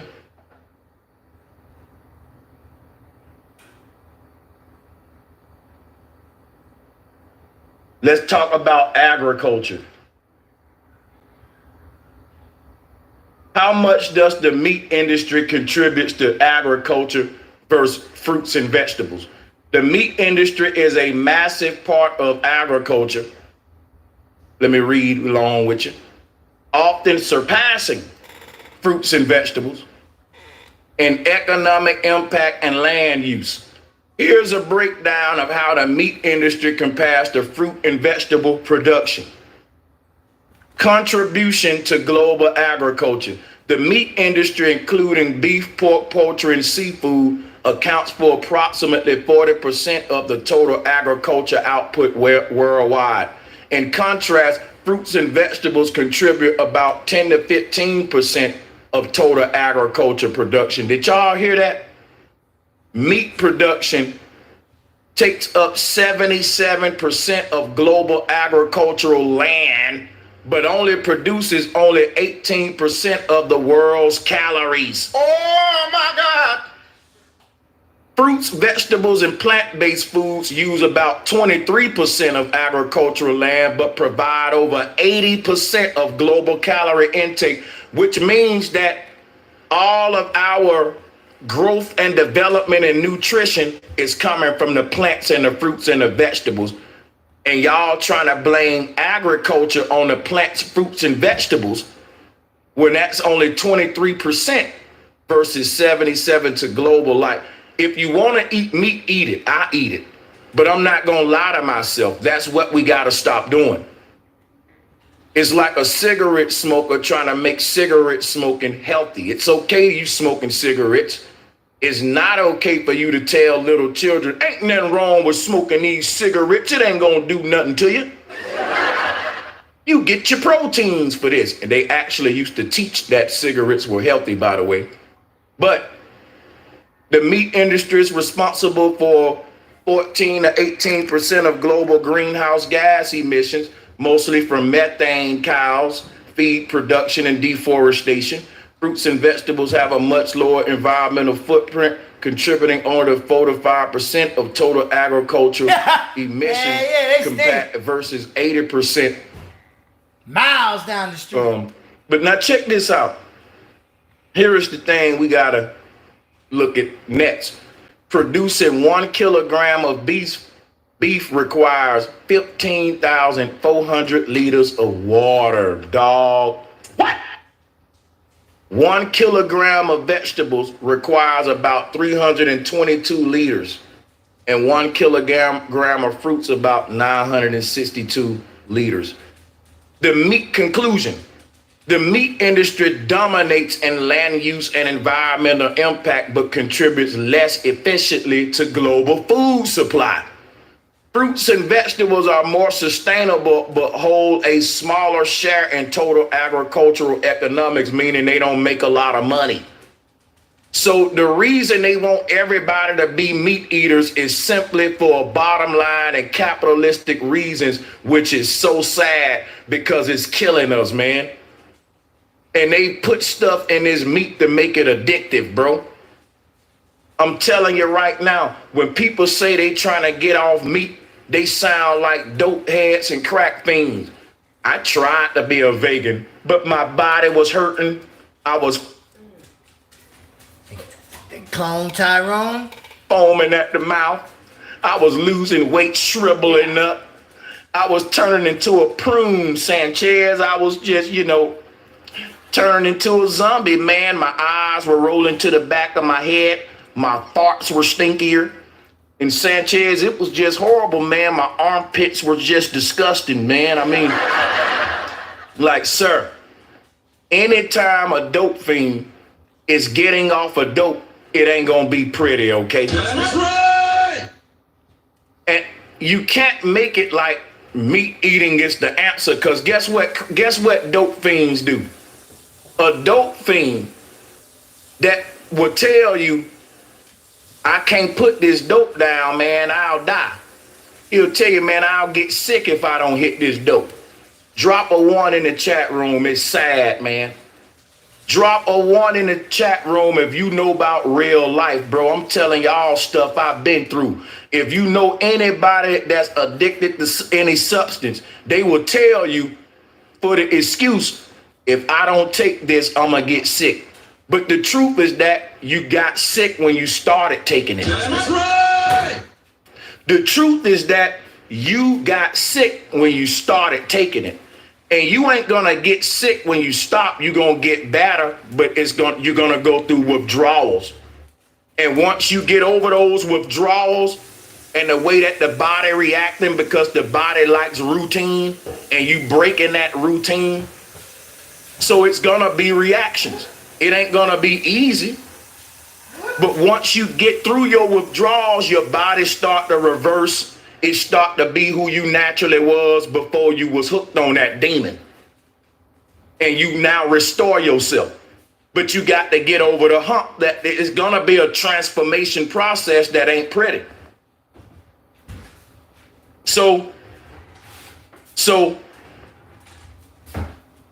meat eaters don't realize they have an addiction. They have an addiction. You don't see a person saying, ooh, man, ooh, boy, you know what I'm craving right now to eat, boy? An apple right now. You don't see that. You see people say, ooh, you know what I'm craving right now, my nigga? A Philly cheesesteak. Ooh, hell yeah. You know what I'm craving right now? And it'll always be something like a steak and a potato, some prime ribs, some shrimp, some jumbo shrimp, something like that, and they'll associate it with a craving. But I'm gonna tell you right now, when you are hooked to meat, you don't crave fruit. But when you get over your withdrawals, because I've been a vegan before, you be craving fruit, bro. You can just taste the juice like, oh man, I need me some fruit, some vegetables. You be craving vegetables and fruits you didn't even know you liked when you was a meat eater. Your body completely changes and now it craves the good stuff. So you can program just through routine, but you got to get through these withdrawal moments. And oftentimes people that's meat eaters will stop eating meat. They will go through withdrawals. They will have withdrawal symptoms, and they will use that as proof to why you should stay on meat. And that's like the dope fiend that's using that for proof as to why he should stay on dope. That's right. Man, I can't get off of this dope because if I get off of this dope, I'm gonna be sick as hell, man. If I stop taking this dog food, you know, that H girl, that heron, which is a female hero, if you know what I'm saying, it'll make me sick, man. I'm gonna be waking up in cold sweats, bro. You gotta go through something to heal yourself. That's what I liked about the move in New Jack City when Ice-T got Chris Rock off of that stuff and he was taking them to work out and all that stuff. I liked it, that part. Because you can see the withdrawals. They were showing them in the bed with the cold sweats. That was one of my favorite scenes in the movie because it showed a positive transformation. It wasn't easy though. But you got to realize any kind of things we put in the body that's not native or natural to the body, once we do it over time, we terraform and transform our body to rely on these things because our body deals with pattern and routine. We're now programming our body to accept this new diet. So when we accept this new diet like we did, like we're doing, we shorten our lifespan. Every time we manipulate the meat industry, the lifespan gets shorter on Earth. Because I'm gonna tell you right now, my great granddaddy, he's an old man, Alabama, George Smith, man, he's a civil rights marcher. He was in the newspaper, all that. He was a historic figure, George Smith. Owned a laundromat, all that good stuff. He ate meat, he ate pork, all the meat that country Alabama boys eat. But he lived to be 100 years old. And I asked myself, how come we dying quick with high cholesterol? We eating the same meat. Well, I thought it was, it's not. Because I asked myself, the slaves was even living to be 100 on the plantation. Now they was eating pigs, they was eating chitlins, pork chops. How did they live to be 100? Because the meat was just raised and cooked. It wasn't no chemicals and steroids and all that stuff yet. Over time, because we couldn't, humans started to reproduce. So they had to make more meat for the new generations. And for them to produce more meat, they had to pass new laws on chemicals, different substances. They had to now start to grow these animals in unnatural ways and unnatural environments with age acceleration and all that. Because America, the population increased and now everybody addicted to meat. And what it is like, every generation, they get new addicts, new junkies, but they got more junkies than supply. So what the dealers do is they gotta cut the supply with new chemicals, new additives, and you end up with something that ain't even meat no more after a couple of generations of cut. It's just like that cocaine. If you giving me that pure stuff that ain't been stepped on, right? But if the thing been cut and stepped on 100 times, it ain't even cocaine no more. It's something totally different than cocaine. Okay? It's a whole new thing now. It's not the same. I'm now addicted to a new drug. The more, because what'll happen is they will put so much additives in that stuff to stretch it. What'll happen is the junkies will start get addicted to the cut, to some of the additives you putting in it. And I'm telling you something, they'll be like, man, I don't know what you did to that stuff last night, but I want some more of that, man. And they don't know I ain't do nothing but cut your shit, bro. Like I stretched your shit. Like, you know it's a cold game when the stuff that I'm putting in your stuff to stretch it with, you get addicted to that and you don't even want the cocaine no more. That's how the fentanyl stuff rolls up. They was using a fentanyl just to stretch and cut the other stuff, but the fiends started getting addicted to the cut. And now the people are getting addicted to like the genetically modified, like the cut stuff. It's not real food. It's just a bunch of processed stuff with a bunch of scientific engineering behind it to make you crave it and be an addict to it. And medicine. And I know what I'm talking about, bro. I'm from a family where I gotta drink Kool-Aid. I gotta eat a honey bun. It'll be I'll just be sitting up like, and it'll be like a crack thing. Like, bro, I need me a zebra cake around this mother. Where's the cookies at? Quit playing with me. For real, what y'all doing, man? Where are the Swiss cake rolls? What you doing? Like, it's like a drug. Like, I ain't hungry, I'm just craving it. It ain't like my stomach growling. It's just something else in me saying, ooh, I got to indulge. And I can just sit there and eat them. I don't have to be hungry. I can just be high, if you know what I mean. But I'm just saying, it's more like a person indulging than trying to eat because I'm hungry. It's like, no, it's like more like if you give a crackhead a lot of money, they gonna keep getting high. They gonna kill themselves quick. And so if you give, that's what obesity is. Obesity is a result of, it's so much stuff, food to eat out there for cheap that tastes real good. And so we're like dope fiends going to these grocery stores every day. We ain't buying food. We're buying science projects, drugs. That's why they call it the Food Drug Administration. Why do they got the food and the drug in the same administration, the FDA? Because the people who research the drugs, they know how to make people addictive. They know how to make addicts. They're giving that data over to the food corporations to to make these foods in certain way that it ain't really food, it's a drug. It's like, you gotta get, it's like, if I tell you, let's be vegan, the parasites that's in us is gonna beat our asses. That's what demons are, man. If you wanna get biblical, have you ever looked up parasites under a microscope? Watch this. This what they were talking about, demons. Look at this.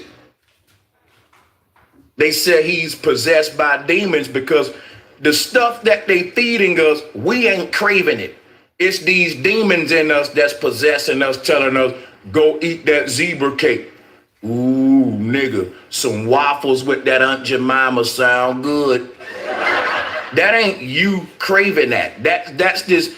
It's a parasite in my gut right now. His name Church's Chicken. I love that greasy shit. I'm telling you, I bite into a piece of Church's Chicken and I suck the grease out the skin. That's right. I'm serious. That's some country boy-ish right there. We like that grease. We'll rub the biscuit around in that grease. What you talking about? Country boy ain't scared of no grease. Why you think we clogged up? Yeah, we ain't even wasting that grease. In the South, they'll keep bacon fat. What you talking about? But I'm just saying, bro, this is what demons are. Once you start, this is what get in you when you get addicted to something. And when you say, man, I'm craving this thing, it ain't really you. It's like a mama that's pregnant. She may not be hungry. If her baby hungry, she gotta eat because her baby like a parasite. So the mama may not necessarily be hungry, and the pregnant women will tell you, I'm not really hungry, I'm just craving chips and ice cream. And pregnant women be craving weird stuff. They be like, you know what? I want Slim Jims and Jolly Ranchers. It don't even gotta match, you know. Let me get macaroni and whipped cream. Seriously. And it's because the baby is trying to taste all of that, and they're one body. The baby is like, I want to try this, he's exploring the world out around him through his mama. And they're one. So she ain't just doing what she want to do, she doing what the baby influence her biology to do too, because the baby do have some power over her. Like I said, if the baby hungry, she gonna get hungry. That's the way nature made it, so you can eat to feed the baby. You're connected. You ain't just eating for yourself. And a lot of older women will tell the pregnant women that they'll say, girl, you better make sure you eating because you ain't just eating for you now. And I guess now looking back at it, that was their way of telling them, you may not be hungry, but if you craving something, eat it because that's the baby craving it. It's just like a parasite. If you're not pregnant, but you full of certain parasites, when these parasites get hungry, it's a certain chemical that they eat, like in your food. You don't read the back of that stuff, but all of the crazy stuff that they're putting in our food, it ain't for you. It's to feed the let me stop using that. It's to feed the micro soldiers that they got inside of you. They got their own little alien demons inside of us. And here they are right here. These are not natural to the earth. We keep talking about aliens and other planets. The aliens are invading your planet, which is your body. Your body is your planet. And when the aliens land inside your realm, it's because consent. You allowed them. They can't come. The wages of sin is death, and the power over death is the Torah, or the mouth of the Most High. To our planet, to our realm, our reality, without us voluntarily doing it. This is how demonology works. But what I'm doing now, I'm speaking spiritual, religiously, and I'm tying it into biology and science, because what the world did, they separated science from religion. But what Bro Sanchez do, I bring them back together with syncretism. And at this time, we're going to take a small song break so that I can rest my mouth for... Yes, sir. This should be hard, boy. Eden is named after an ancient tech pharaoh named Aden. The Nordic people call him Odin. Oh! This is the god that created the simulation. You know him as Yaldabaoth, the Baphomet, Uncle Sam, the Demiurge, Yahweh. Battery low. Goes by the name of Aten, Odin, Aten, and this simulation is his little experiment. So let me just tell you something so it don't confuse you. The earth is the Garden of Eden, but they're telling you that the base reality was the Garden of Eden. The base reality of what we call the utopia in the middle of the earth was called Asgard, Shambhala, other names before the Greeks came with Eden. But the reason I want to teach you that is because technically the Garden of Eden would be the realm of the demigod Aten, which would be the earth realm. It can be confusing. So the reason I wanted to point that out to you is because us leaving the Garden of Eden is represented by a bitten apple. And this tech god named Aten, he created technology. Like I told you, that's how we left the garden. We became technological. So the bitten apple, they actually is showing you to it in our times now. Check it out. Somebody gonna say, Sanchez, are you telling me that the corporation that we call Apple been on the earth? Let me go deep because today's Sunday. Let me talk to you. The corporations are literally ancient corpses, demigods. The All world. of the corporations Boom. are witch that cheated death, manifesting their agenda through one of these corporations. The corporations rule the world. And guess who the corporations are? The dynasties, the private families. That's who got your politicians and world leaders in their pocket. Shapeshifters. Apple, Google, all them. These families that own these corporations, they've been on the earth ever since ancient Egypt. Oh my God. And they got the same symbols. They got the same. I'm telling you that we've cheated death, and everybody ain't who you think they are. Some of these people been on this earth for a long time, carrying out the same satanic agenda to each generation. They will disembody and keep reincarnating until the day of consummation. Matches. These symbols that we see in our time, they are some of the oldest symbols on earth, and they keep coming and going. Now, when you see the Apple logo, they give you a rainbow, right? What is the bitten apple that's shaped like a rainbow? Sanchez, teach them something. Check this out. What I do is called syncretism. You can't do it if your third eye ain't open. Now check this out. This is called chakra layers. This is the bitten rainbow. Listen, let me teach you something. They got all this knowledge looking stupid with these fairy tales. Listen here. You got a big bubble around your body, and it's layered like an onion. And it's layered with every color of the rainbow, creating a different color you in a different universe, and these universes are color coded. They're color coded, and each color is a frequency. Solar. You within, you as within, so without. We encompass all of the colors of the light spectrum because we are pure light. And if you shine pure light, you can see the rainbow aura around a flashlight. Go and do the experiment. Go do it. Any light source will create a rainbow aura around the white light. So in the middle of your aura is this white light. You call it the pineal gland. It's like Polaris. It's a white light. Surrounding that white light is a rainbow aura, which is creating Saturn, or the ripple effect of life. Because that white light is like a rock that's interacting with the darkness around it. It's like me dropping a rock in the water, and it's creating a ripple effect. When your white light dropped into this dark ethereal sea, it created all these alternate versions of you, like a ripple effect. Now check it out. In the middle of this rainbow bubble is a bite mark to show you the opening of how to get out.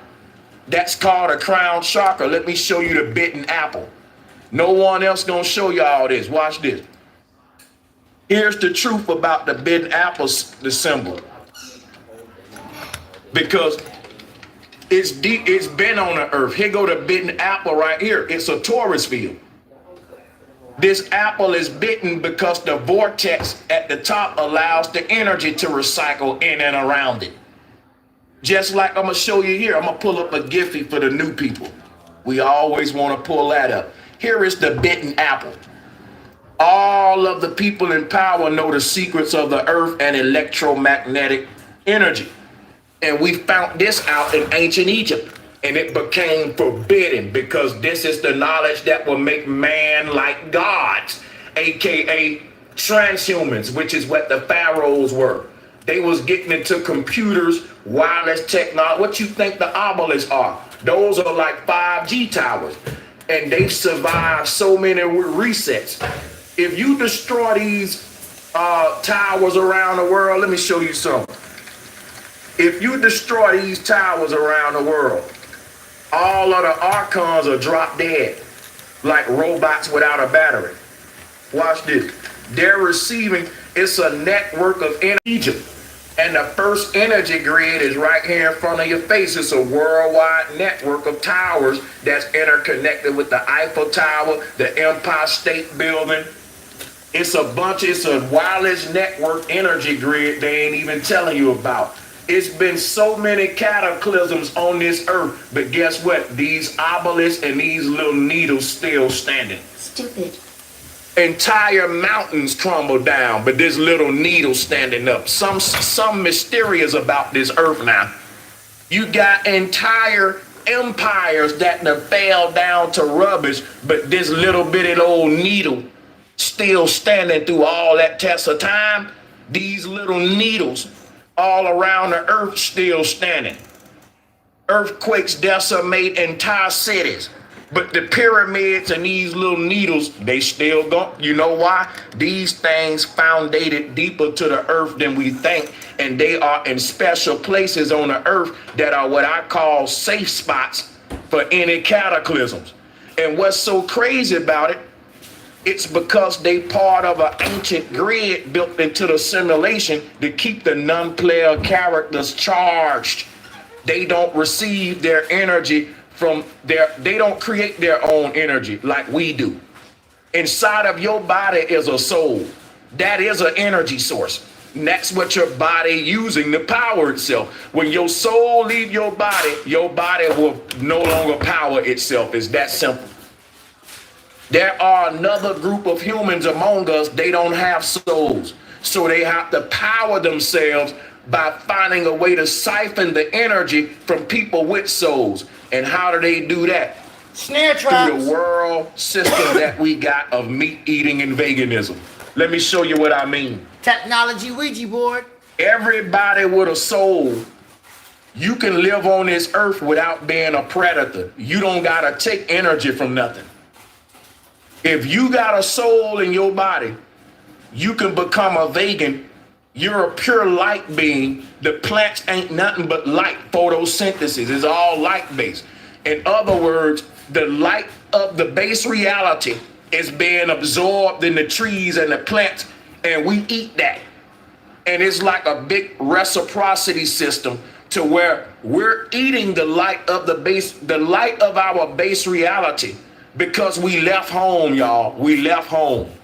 In this earth realm, we're separated from the true light of our base reality because we under this firmament dome. But how do we connect with that life source energy from the base reality? The trees and the plants in this simulation, the mycelium network with the mushrooms that they banning, the herbs and all that, and they want you to eat meat. All of these plants is different light forms that's directly absorbing the light of the true base reality. This is why the people who were originally vegans, they behaved a certain way. Versus, in order for you to be a meat eater, right, it ain't as simple as let me make a spear and go chase an animal, right?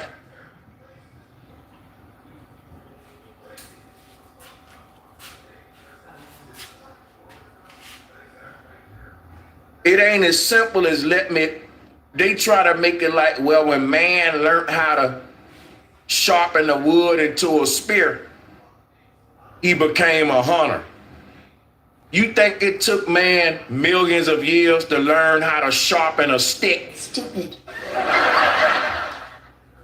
Well, Sanchez, why wasn't they hunting if they already knew how to make spears? Because they didn't know how to be killers. They didn't know how to make something bleed, how to make something hurt. They didn't have the heart. They were still good, righteous beings. They had to get degraded over time to get merciless to say, okay, I can actually kill this animal and make it suffer just so I can indulge off this tasty meat.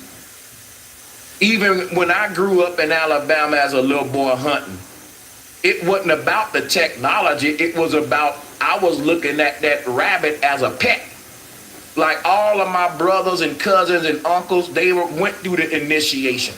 When you look at the real young children on a farm, they want to play with the animals. They want to have the animals as pets.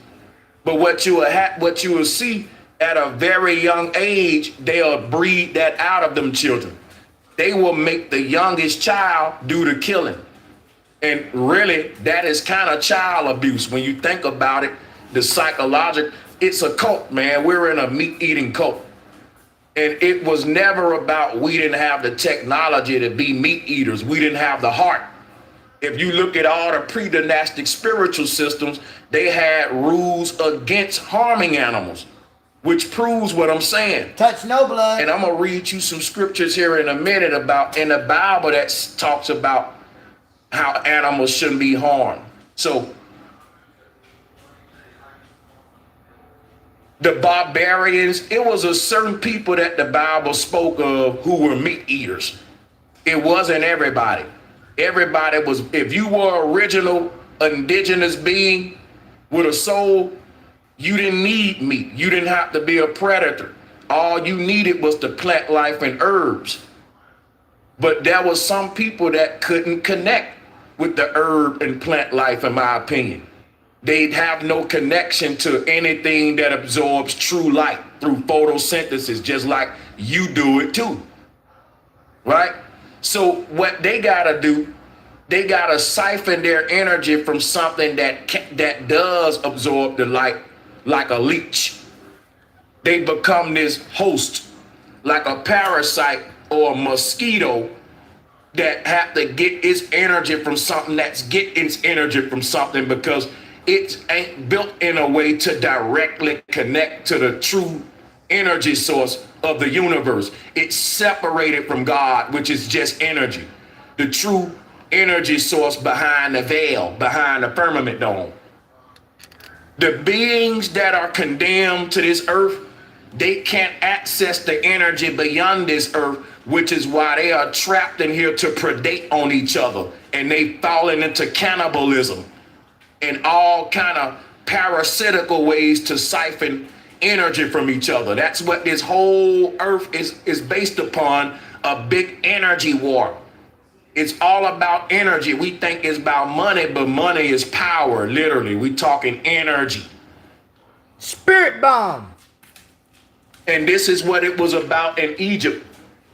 And it's basically, you got different groups of rogue humanoids fighting for who gonna control the system. Goku harness everybody energy. Because they're robots. Think about it. An organic human ain't gonna be killing for no electricity. Because if you look at them tribes in the jungle, they don't got power. They don't got lights and electricity. And they just fine. They ain't gonna fight over electricity.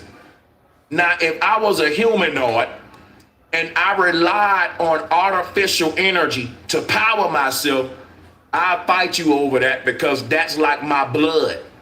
That's my life force source. And there's not a lot of it on Earth, because they running out of ways to harness this energy in an efficient way to be able to power all of these humanoids. So they got to keep expanding their energy grid, because just like the humans, the machines are populating too, and they need more food, which is electricity. So what do we see? We see the rise of humanoids all around us, AI machines and bots everywhere. And as more of them come, we hear the government speak about new energy. Why? Because there are more machines coming to the earth. They're reproducing at this time too. A whole nother generation of AI bots is coming into the earth as I speak. So they're gonna have to keep building new energy systems on top of old energy systems. And that's why they will never get rid of these Tekkens and these obelisks. These were the world's first 5G, 4G, whatever kind of G towers you're talking about, but the G is for God tower. The gods were the world's first transhumans. Once they became half human, half robot, they can no longer directly connect to the true energy source. Facts, facts, facts, and on top of facts. You as a human, you're directly connected to your own soul, which is power in your body. But if I make you half man, half machine, you just can't power yourself directly with your soul. Your machine half is gonna have to pull its energy from a battery, from a tower, some kind of external source. And that's what happened to the original humanoids. All of us ain't the same. We look the same, but trust me, all of us ain't pulling our energy from the same source. And that translates to all of us don't have the same God, because God is energy. Your God is the source of your energy and power. AI serves a God named El because their energy is electricity. They're pulling their electricity from an artificial energy grid that's built by man. We're pulling our current, our electrical power or life force energy directly from the true source beyond the veil. And the way that we connect more with the body and the soul to merge them into, for example, you are a soul in a body. And the way that you make the body a better dwelling for the soul is by eating other things around you that absorb light just like you. That's right. You are what you eat, and you eat what you are. So if I am light, guess what I need to be consuming? That's right. And I'm telling you, all of the fruits and vegetables come in all of the colors of the rainbow for a reason. All of the fruits and vegetables come in the blueberries, the strawberry, the banana, you name a color in the rainbow, there's a whole fruit family for that. Because the fruits and vegetables are the light codes manifesting, just like you are a light code manifesting. That's the science behind veganism, guys, all right? That's right. Let me share some with you. Yeah, it goes into cymatic frequencies in light. We talking photosynthesis. Watch this.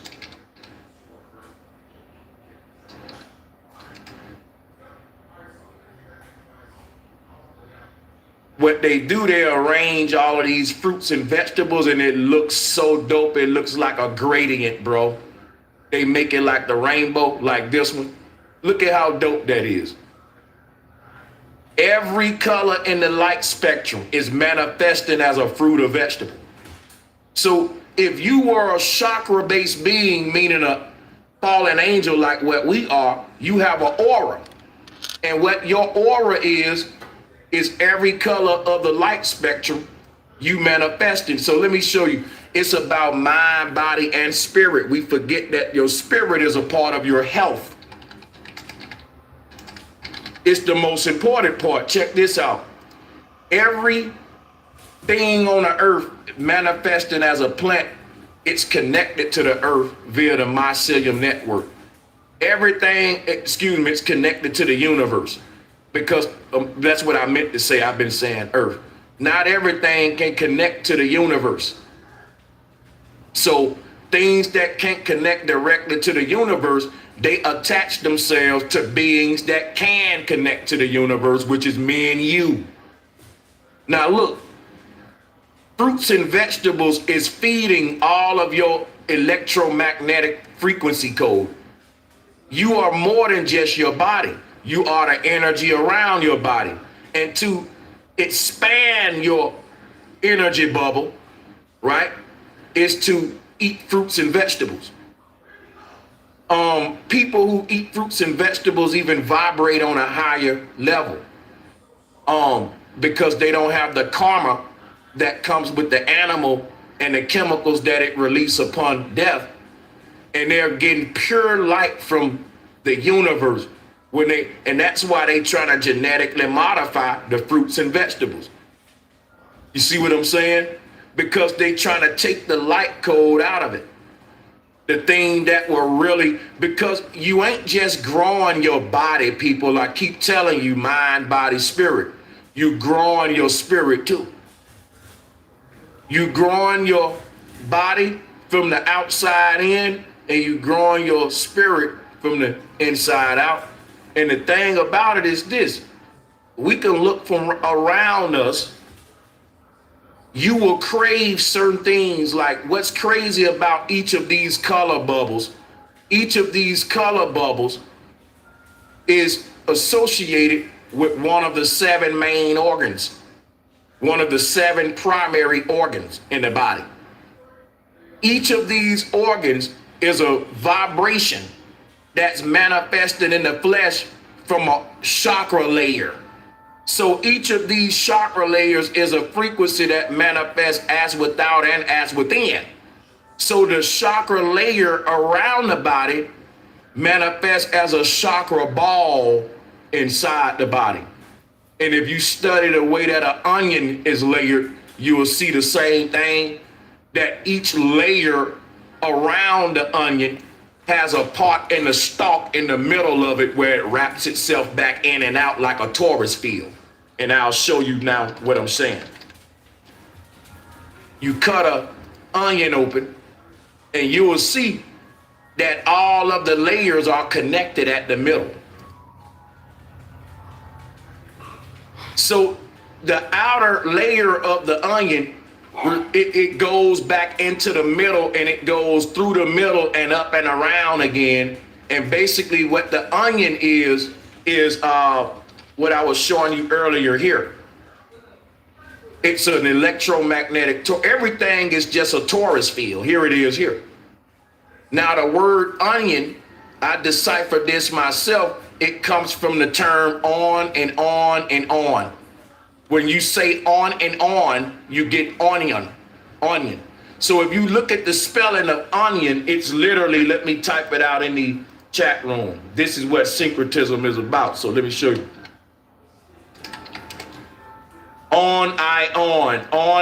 On. It's, you got to say on twice, like on and on. It goes on and on. And that's to say that it's layered, right?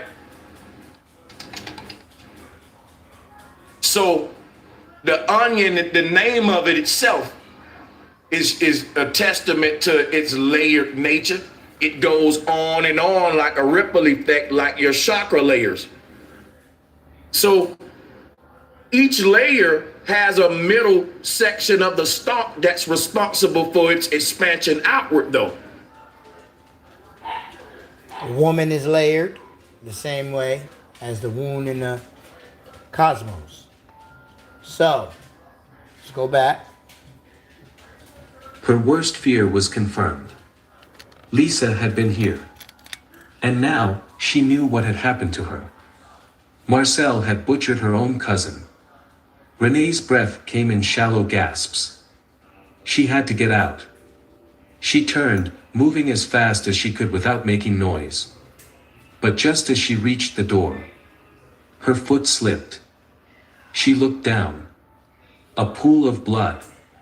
It was smeared across the tile, leading from the steel table to the drain in the floor. Thick. Dark. Fresh. She bit down on her fist to keep from screaming.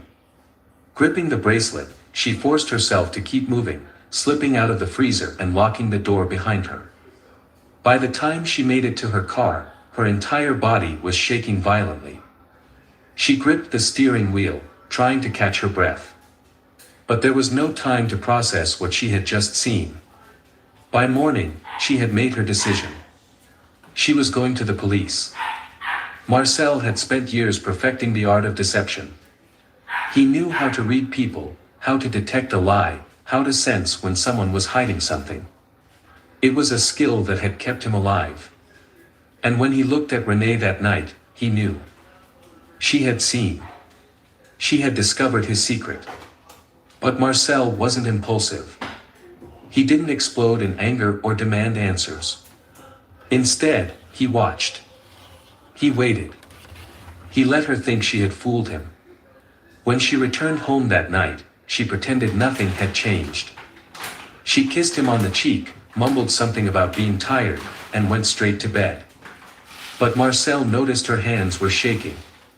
He noticed her eyes wouldn't meet his. And most importantly, he noticed she didn't eat. Not a single bite. That was all the proof he needed.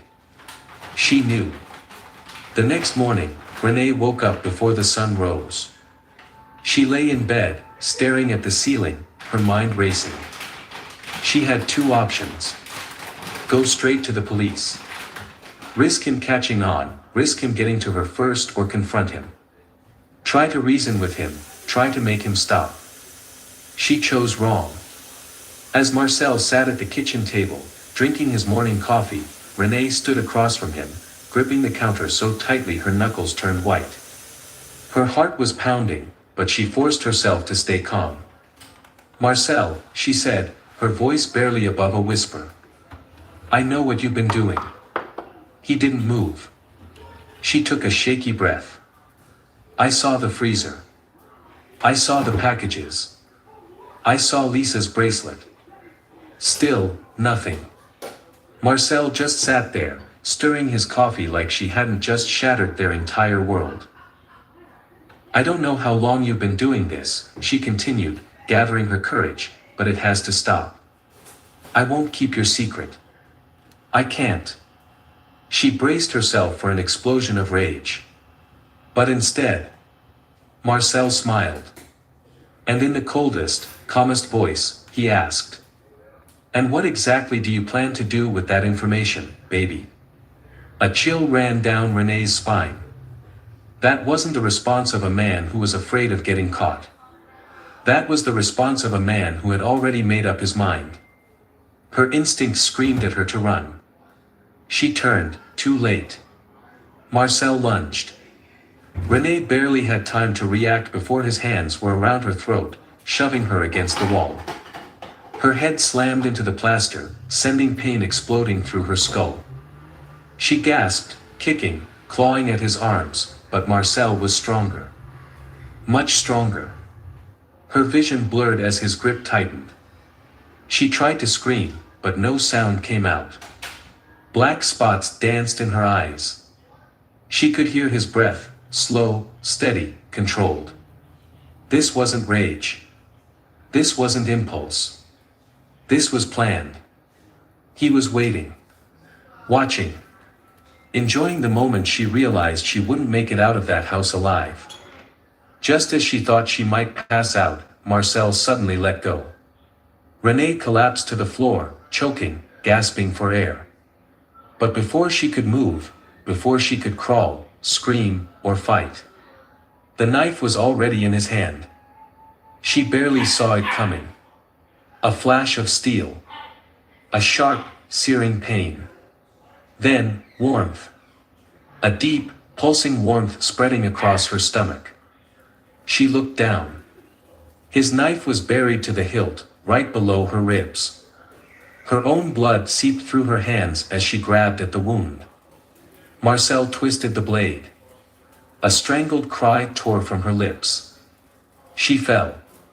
Her body hit the kitchen tiles with a soft thud. The room tilted, the ceiling swimming above her as her blood pooled around her. She tried to move. Tried to speak. But her limbs felt heavy. Her mouth wouldn't work. She could hear Marcel moving. Humming. Like this was just another day in his kitchen. As her vision dimmed, she saw him crouch beside her, wiping his hands on a dish towel. He leaned in close, his voice soft. "You should have stayed out of my business, baby." Those were the last words Renee ever heard. Marcel stood over Renee's body, wiping the last streak of blood from his hands. He had done this countless times before. But this time, it was different. This was his wife. For a brief moment, he hesitated. Not out of guilt. Not out of love. But because this was personal. And personal jobs required precision. Marcel wasted no time. He grabbed her ankles first, dragging her across the kitchen floor, leaving a thick, crimson trail behind. The back door swung open with ease. Beyond it, his true workspace. A fully equipped butchering room, stainless steel tables, industrial saws, and hooks hanging from the ceiling. Most people thought it was for processing meat. They just didn't know what kind. Marcel heaved Renee onto the table, her body limp, her skin still warm. A deep breath. A steady grip. A swift motion. The first cut was always the hardest. His knife sank into her flesh with ease, slicing through the muscle, working through the tendons. He had perfected his technique over the years. No wasted motion. No unnecessary force. Just skill. He worked quickly, efficiently. First, the arms, separated at the joints. Then the legs, neatly detached. By the time he was finished, Renee was unrecognizable. Nothing about her resembled the woman he had once called his wife. Now, she was just meat. Marcel wrapped each section carefully, vacuum sealing the pieces just like he did with the others. Labeled. Stacked. Stored. But this time, he had to be smart. Renee wasn't just some nobody. People knew her. People would notice she was missing. Dumping the body wasn't an option. Burning it wasn't either. So he came up with a better plan. A plan that would make sure no one ever found a trace of her. That week, Bennett Smokehouse and Grill introduced a new menu item. Marcel's signature burger. A limited time special. Rich. Juicy. Unlike anything customers had ever tasted. The secret? Marcel knew. His staff didn't. They didn't question where the extra meat came from. Didn't question why it was pre-ground, already seasoned, already packed into perfect portions. All they knew. It was damn good. Customers lined up for it. Some even came back twice in the same day. This is the best thing I've ever eaten. What kind of meat is this? It's so tender. You need to keep this on the menu. Marcel just smiled, nodding along, watching as they took bite after bite after bite. They had no idea. They had no idea that they were devouring his wife. No loose ends. With every burger that left his kitchen, with every customer that licked their fingers and raved about the flavor, Renee disappeared. Piece by piece. Bite by bite. Until there was nothing left of her at all. For weeks, no one questioned Renee's disappearance. Marcel Bennett had an answer for everything. Renee packed her bags and left. She couldn't handle the stress of the restaurant anymore. It wasn't unusual for relationships to fall apart, and to the outside world, Marcel was just a heartbroken husband trying to keep his business running.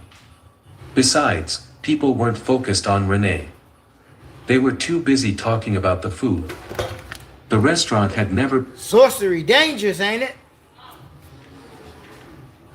been more successful. Customers lined up for the now famous special burger, praising its rich, buttery texture, the deep flavor that lingered with every bite. Food critics wrote glowing reviews, and local newspapers covered the sudden explosion of business at Bennett Smokehouse and Grill. Marcel took it all in stride. He smiled, shook hands, and kept grinding, seasoning, and serving. But he had gotten comfortable. Too comfortable. And then, the health inspector came. Marcel had always handled inspections the same way. Money. Cold. Hard. Cash. He had paid off inspectors before, slipping them thick envelopes stuffed with bills to keep their reports clean. And it always worked. Until now. Andrew Frankie was new to the job. Fresh out of college, eager, and determined to make a name for himself. He didn't care about backroom deals. Didn't care about favors or dirty money.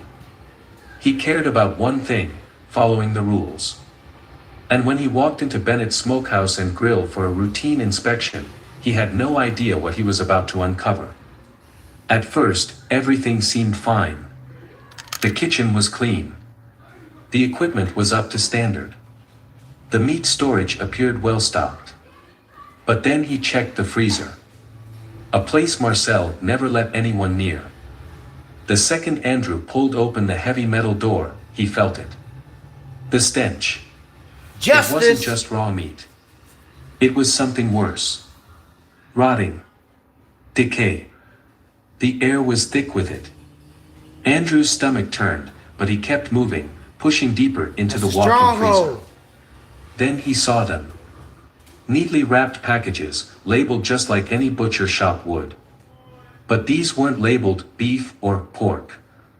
They were labeled thigh, arm, torso, and then a familiar name. Renee. Andrew staggered backward, his breath caught in his throat. His hands trembled as he ripped open a package, his fingers slipping against the icy plastic. Customers, still licking sauce,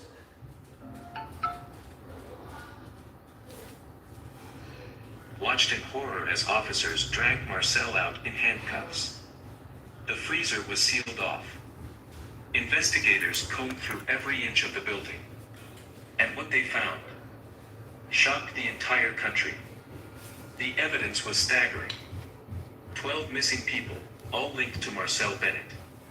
But investigators believed the real number was much higher. Victims dating back over 2 years back. People who had vanished without a trace. No bodies. No leads. Just gone. Until now. Their DNA was found in the very place they least expected, inside the stomachs of customers. For years, people had raved about Bennett Smokehouse and Grill. The seasoning. The tenderness. The way the meat just melted in your mouth. It was addictive. People came from all over Texas. There go that word, taste it. addictive. But now, those same customers were vomiting at the thought. Because they weren't just eating Marcel's food. They were eating his victims. Bite by bite. Meal by meal. Without ever knowing. The nightmare goes viral. The horror spread like wildfire. News stations flooded the airwaves. Social media exploded. Serial killer chef served human burgers for years. Food critics deleted their past reviews. Customers posted pictures of their old meals, begging to unsee what they had once enjoyed. Some even checked themselves into therapy, unable to cope with the idea that they had unknowingly become cannibals. One woman had celebrated her anniversary at the restaurant. She had taken pictures of her plate, captioned it, "Best burger of my life." Now, she was screaming into the camera on a viral TikTok, begging the internet for answers. Was it a person? Did I eat someone's mother? Someone's child? Who did I eat? Others refused to eat meat ever again.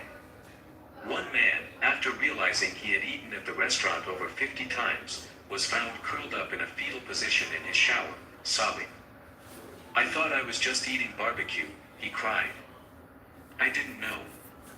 I didn't know." When Marcel Bennett was arrested, people expected him to beg for mercy, to plead insanity, to cry. But he didn't. Not once. Instead, he walked into the most watched trial in Texas history like he was still in his restaurant, confident, almost amused. The courtroom was packed. The victims' families sat in the front row, gripping onto each other, waiting for answers. The prosecution laid out the case. Marcel had been killing for years. He had perfected his methods. His victims were reduced to special cuts on his menu. He made people believe they were eating something rare, exotic. And the worst part, he enjoyed it. Then, the moment came. The judge looked Marcel in the eye. "Why did you do it?" The room fell silent. People leaned forward in their seats. Cameras zoomed in.